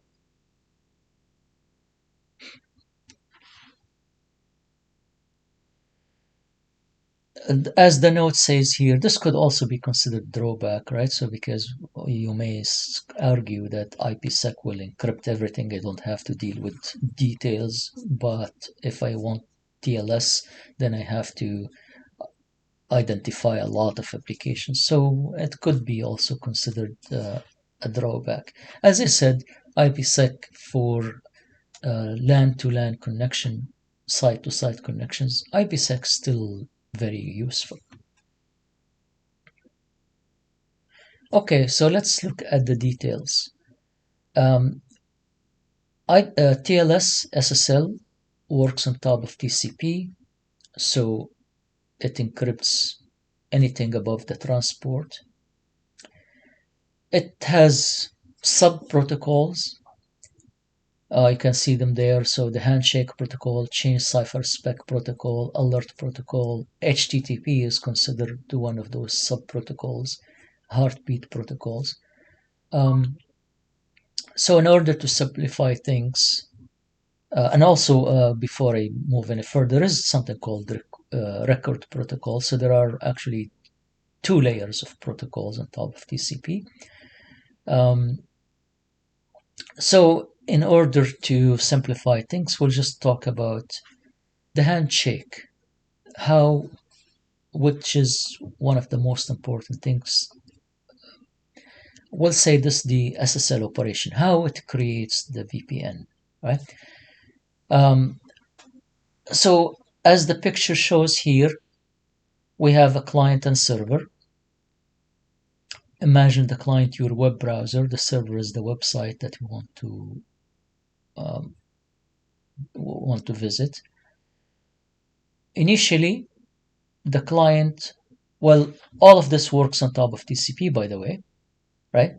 So there's always TCP will start with the three-way handshake and establish connection, but this happens after TCP establish connection. So this is specifically for SSH, and I'll emphasize this point later when I show you packet tracing, or we'll show you, packet tracing. So let's take a look at each one of these. So the client will send a message with the client hello. The client hello is or includes the security capabilities. So the client says, hey, I can support this hashing protocol, this encryption protocol. So these are the parameters that I can support. Other things, protocol version. So, okay, this is TLS protocol version 1 or TLS version 2, so the version that's capable of doing, and session ID. So all of this is sent. The server will send back server hello with, okay, so I can also do this and do that. So the client will say, I can support version 2.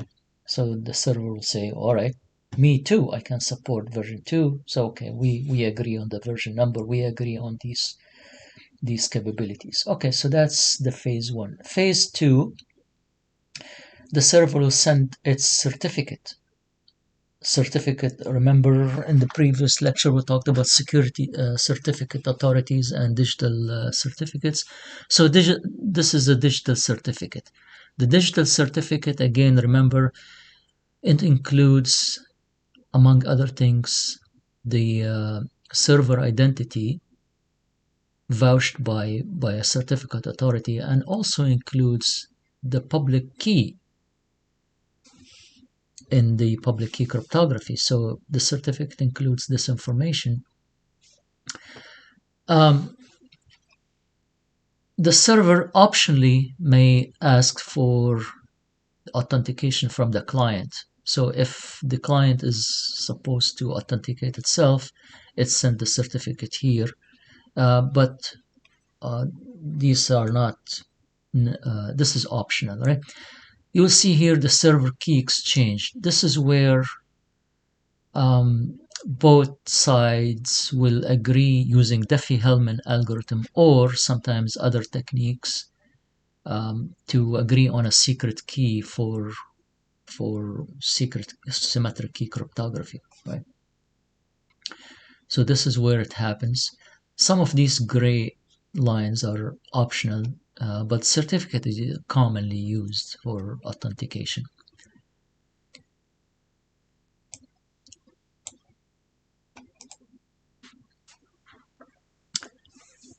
So at the end of this phase, the server will send server hello done. So that indicates that, okay, so I sent you the certificate, we agreed on a key, and then this phase is done. Phase 3, the client sends its parameters for the key exchange.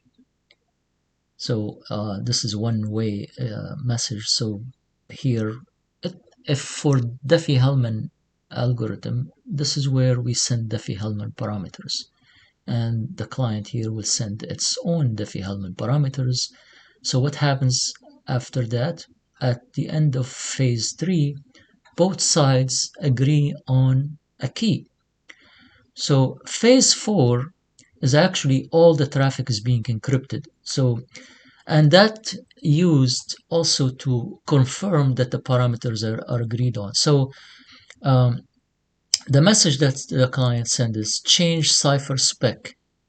It's a weird name, but it's actually, this is encrypted with the algorithm that they agreed on at the top here, and using the key that they agreed on with the server key exchanges, client key exchanges.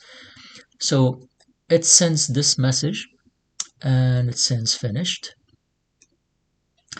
If the server actually, if everything goes well, the server would be able to decrypt these messages. So it sends its own message encrypted as well,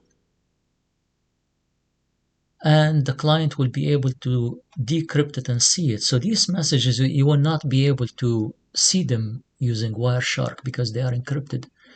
unless you use some other complicated or sophisticated techniques to decrypt.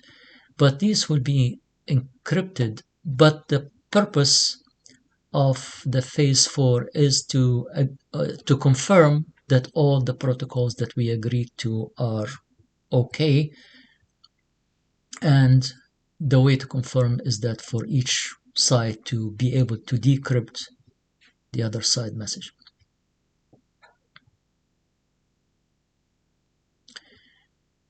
Okay, so this is a quick visit, so let's go over these slides quickly. They describe the same thing. Phase 1, establish security capabilities, and maybe we'll fill some gaps that I missed earlier. So starts by client hello and includes the following parameters: the version, so the highest version that the client can support, the random number which used subsequently, so there is some random number here, and session ID. So session ID, we'll talk about this later, but 0 means requesting a new connection or on a new session, a non-zero requesting a new connection for an existing session. Just um, going a little bit ahead of myself and saying that SSL has two concepts of connection and a session. I will talk about it at the end, but this is where the session ID means. Cipher suits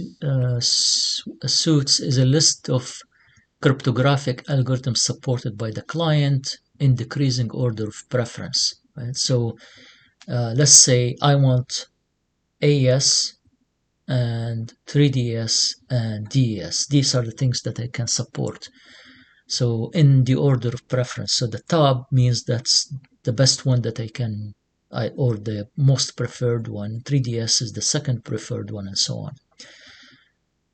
So when the server picks the highest one that it can support. So if it can support the top one, what's great. If not, it will agree on the second one, and so on.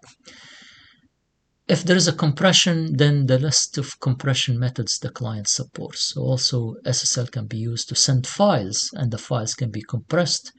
So if there's a compression, and the compression happens before encryption, as I mentioned before, right? So you cannot compress encrypted message. So if there is an encryption, it has to happen before. I'll repeat that. If there is a compression, it has to happen before encryption. The server will reply with the same message, same structure, right? So it will send its preferred, the highest version that it can support. It will send a random number. It will send its most preferred security encryption protocol, and so on. All right, phase 2, the server may send X.509 certificate, which is the digital certificate, key exchange, and request certificate. If this is the optional, if it needs a client certificate, it will send the request there. The certificate is required for any key exchange method except anonymous Diffie-Hellman, right?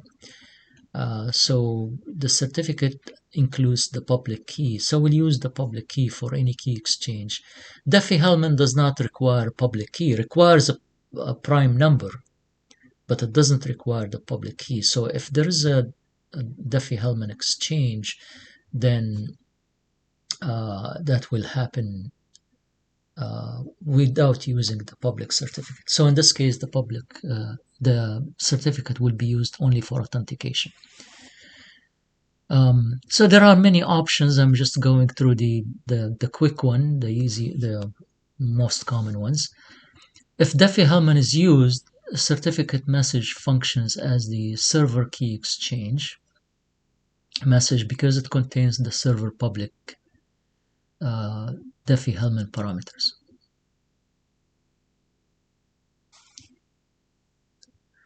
So that's a one type of exchange called fixed Diffie-Hellman exchange.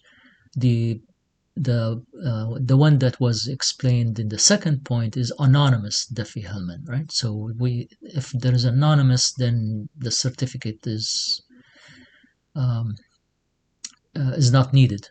Right. All right, so we move on.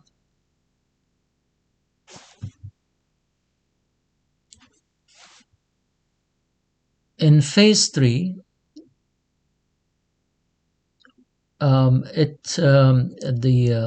client authentication happens if they are required. Usually they're not. And what else? The client sends the client key exchange message. The content of the message depends on the type of the key exchange method agreed upon.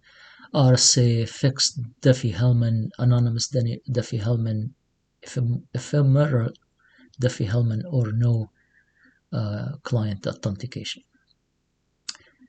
The point is here the client key exchange is used to agree on the key that they will be used.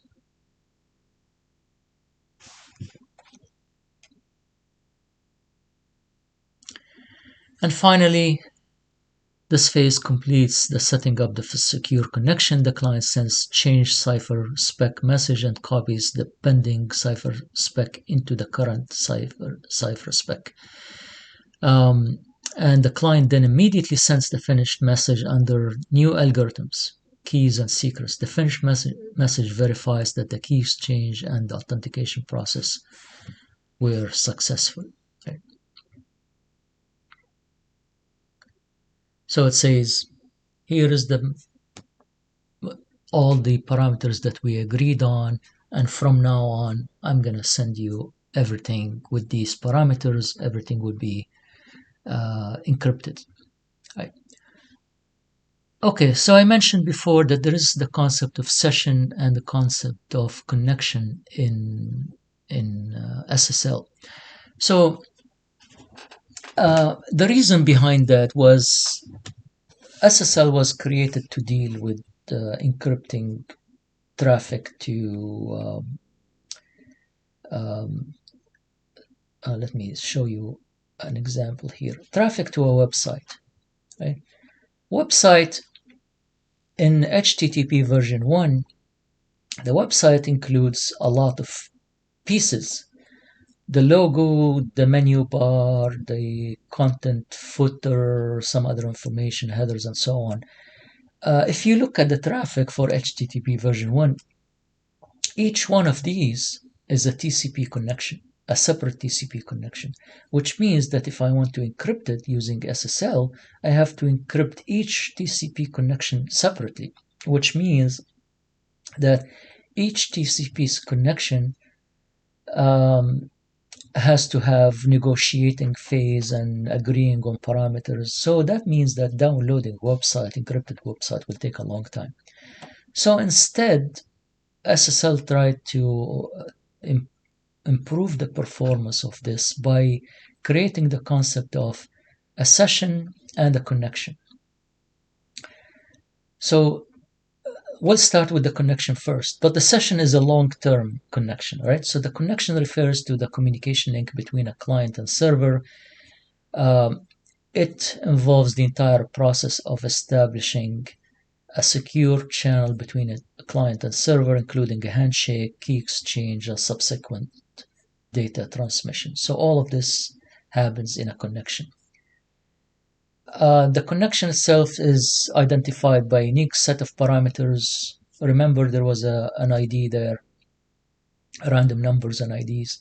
So that's how a connection is identified. And once the communication is complete, the connection is terminated. Back to the website example, if the logo is being downloaded over TCP session, as soon as the logo is being downloaded and appears on your web browser, that connection terminates. So there's no need for that connection, secure connection anymore, right? So the TCP part is, or the connection part is terminated, right? So the session, on the other hand, does not terminate. The session is more persistent and reusable context for client-server communication. The session is established during the TLS handshake and it can persist across multiple connections. The primary reason or purpose for TLS session is to reduce the overhead. So let me explain this point. Let's say I start the first connection with all the handshake things. And one of these things that we talked about is a session ID. A 0 means requesting a new connection or on a new session. Non-zero means requesting a new connection for an existing session. So every time I create this connection, I may say this connection is part of a new session, so start a new session, or this connection is part of an already established session. The reason, if I join or if I try to establish a new session, then some of these processes may be eliminated.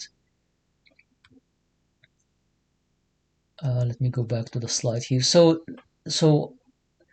reduce the overhead associated with repeated handshakes and key exchanges. So some of those steps can be ignored because we already agreed on certain algorithms, agreed on certain things, so I don't need to repeat them. This connection considered as a part of an existing session.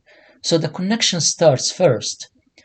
So a new connection, brand new connection to a brand new website may start a new session. The connection is terminating, but a new connection will say, remember the previous connection, I just want to use the same parameters, right? So this new connection is just part of the session that we established before. So that makes things a little bit faster.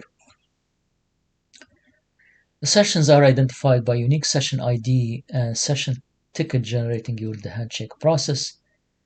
A client can resume previous session without repeating the full handshake process, and the session may have limited lifetime. And if they expire, the new session needs to be established. So the session does not stay forever. It may stay a longer period, but it doesn't stay forever. So if you have no longer communicating with the web browser, all the sessions will terminate, right? But as long as you are dealing with the same web service or web server, then you probably will keep the session up and running. So I promised packet capture, packet trace. So here is, as I mentioned, all of this happens on top of TCP. So if you look, you will see that we start, so there is a source here, 129, 173, 24, 41, destination 52, 52, 216, 164. So this is a source and destination. You will see here the three-way handshake. Send, acknowledge. So that typical three-way handshake. And then we start seeing the TLS packets. The client hello goes first, server hello. The certificate from the server, you see here the source is 52, certificate from the server. The server key exchange and the server hello done. That's phase 2 ending. Then phase 3, the client key exchange. And then phase 4 is the change cipher spec coming from the server here. And actually this message includes the client key exchange and the change cipher spec both in one message. So that's just for efficiency, so it sends everything at once. And this is the finish, encrypted handshake message. This is the finish that we saw here, finished, right? So from now on, you cannot see any traffic. So everything you see in the Wireshark is application data.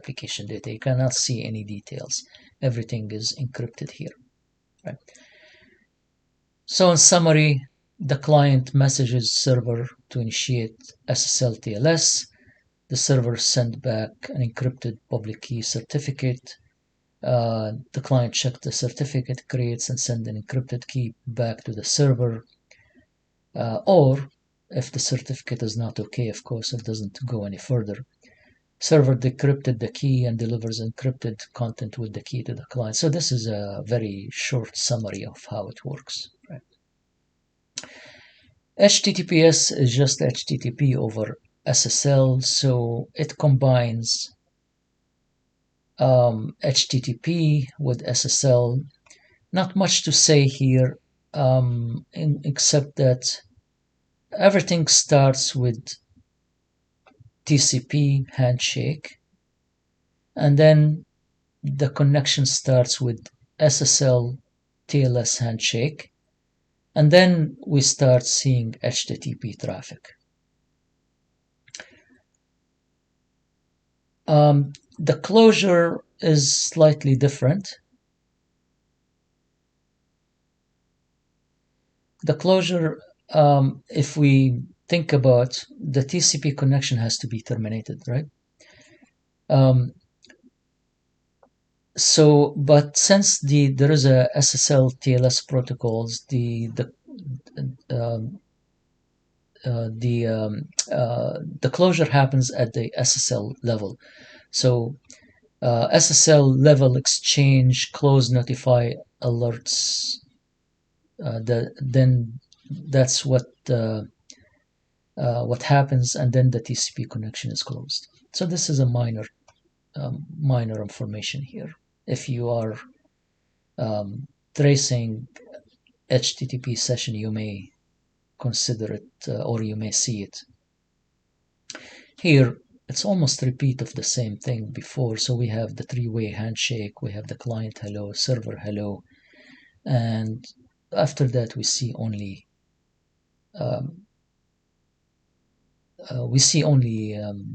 TLS, right? So nothing inside. We don't see HTTP here. And then at the end, you'll see finish, the TCP finish. Of course, TCP finish by 4 messages. The first message or first 2 messages come from the one side, in this case, this remote server sending finish, and then the other side sending its own finish. It happens actually finish, acknowledge, so 4 messages.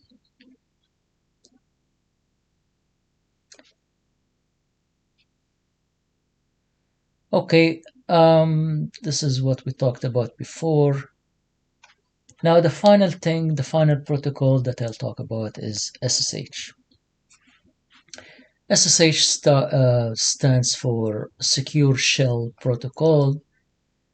SSH is really understated protocol. It does a lot of neat things, but it's not as famous as IPsec and SSL.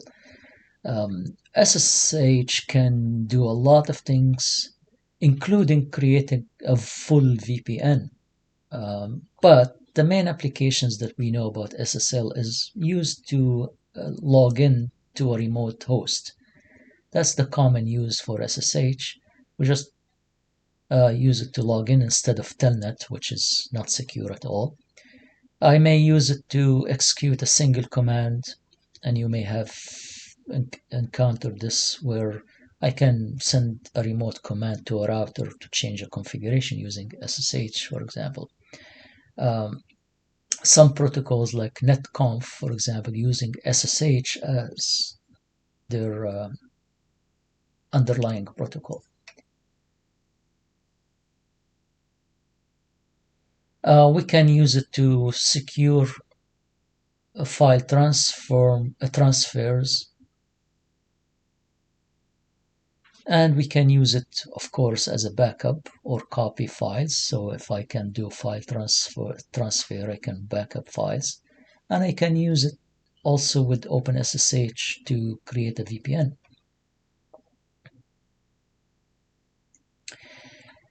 Um, SSH has several sub protocols. It also works on top of TCP. We have something called SSH Transport Layer Protocol, SSH User Authentication Protocol, and SSH Connection Protocol. Each one of these has a specific purpose that I will talk about, but all of them works on top of TCP, which means that they can protect applications, right? So layer 5 and above.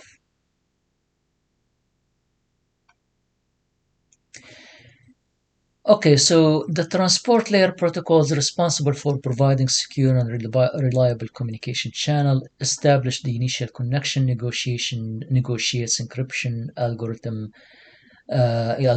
and ensure data integrity. Right. So this is similar to what we have seen before, like IPsec and like SSL. They both start by negotiating the capabilities. What are the encryption algorithms that we can use? What are the hashing functions for integrity that we can use? Right. Then we have the authentication. Once this agreed upon, think about when you log into a remote router or a remote server. The first thing you notice as a client is you're asked for a username and password. So this is the responsibility of authentication protocol. So it asks you to authenticate the client and server, um, and typically the client authenticates itself using a username and password, but the client can also send a certificate.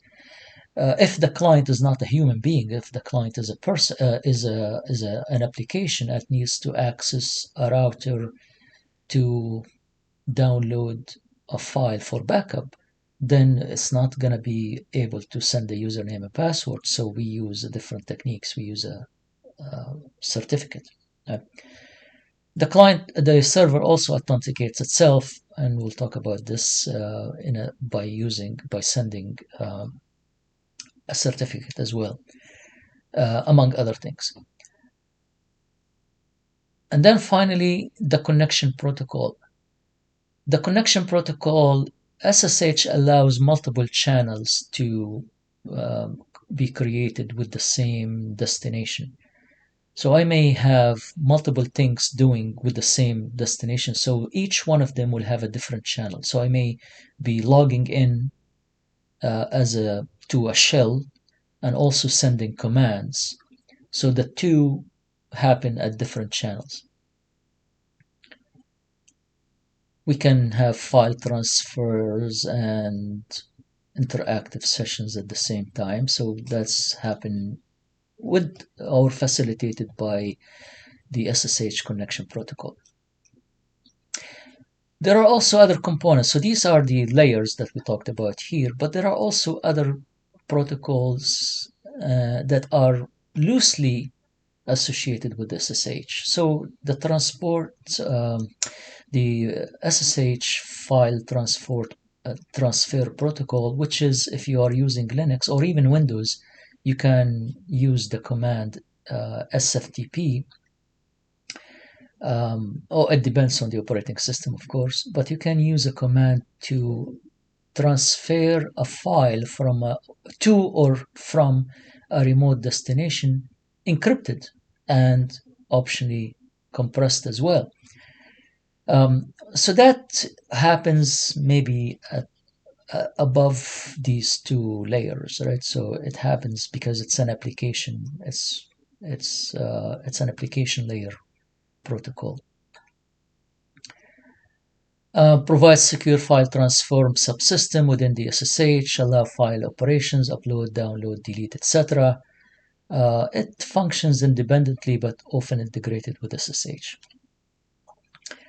You can also use SSH for port forwarding, which is you can actually have a unique ways or neat ways to use SSH to do port forwarding.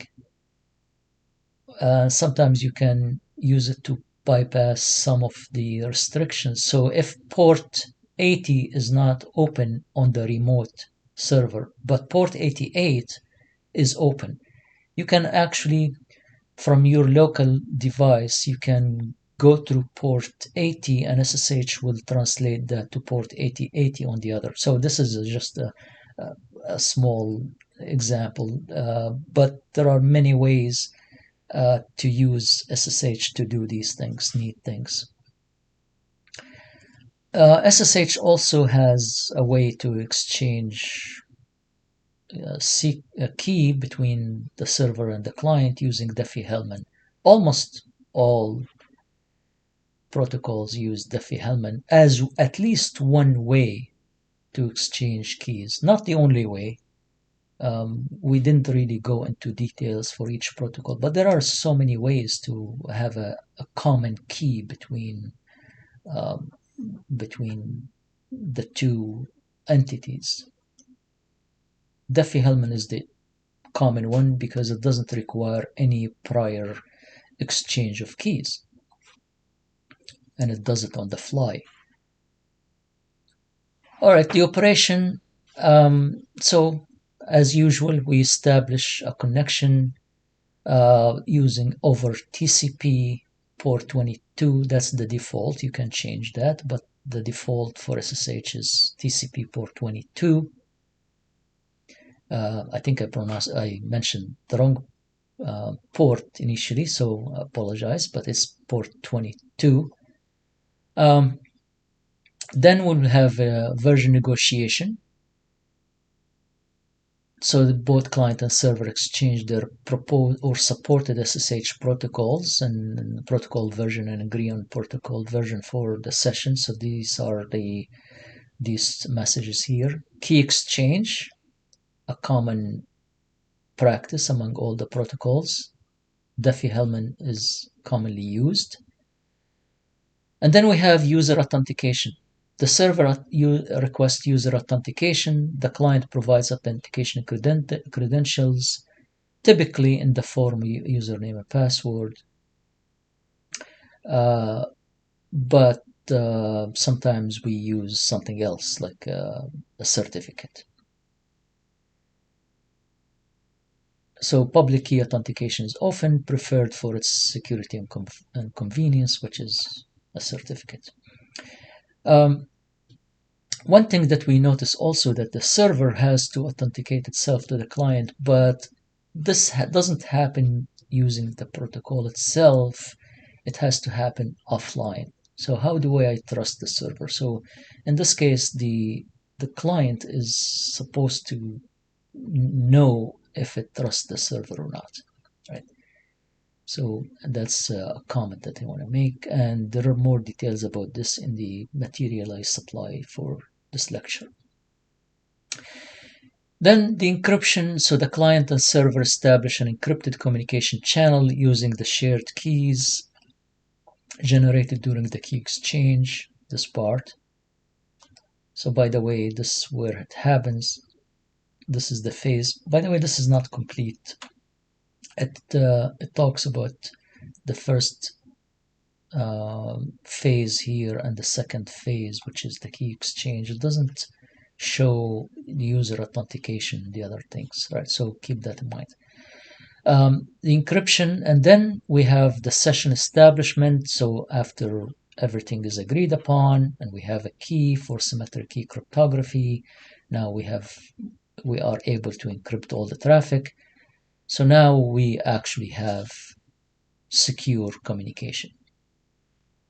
Within the session, we can do whatever we want to do. If we want to log in, if we want to execute commands, if we want to do data transfer, a file transfer, this is where it starts. So everything after the session establishment is considered data transfer. And as I mentioned, the data transfer can happen across multiple channels.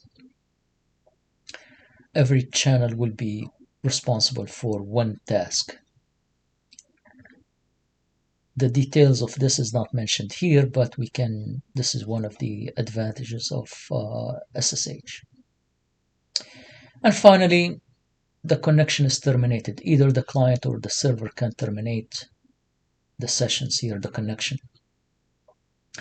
The connection also, if the client leaves the session open, it may time out, right? So it doesn't have to be um, terminated explicitly by either side. It may just time out after a while, so it disconnects. Um, as I mentioned, always compression happens before encryption. So SSH can provide secure file transfer using SFTP, and there is a compression also feature in SSL. So in either case, the payload or whatever part of the packet is being compressed. So in this case, we need to compress everything above TCP, right? So in the TCP IP stack, it's the application. So the payload is compressed, and then in SSH we may actually add padding and add sequence number and other things, and then we encrypt the packet. The MAC is for integrity check, right? So um, so that's if you go back to the cryptography courses, you'll see that we need to do the hashing. Sometimes we need to add padding just to make sure that the input has a certain size, and then we do the hash functions and we encrypt the hash function, or we encrypt the hash, and then that would be used to verify the integrity of the message as a whole. So that's just a description of this process. Well, this is all we need to talk about for this lecture about virtual private networks. Thank you for listening, and we'll meet in another recording.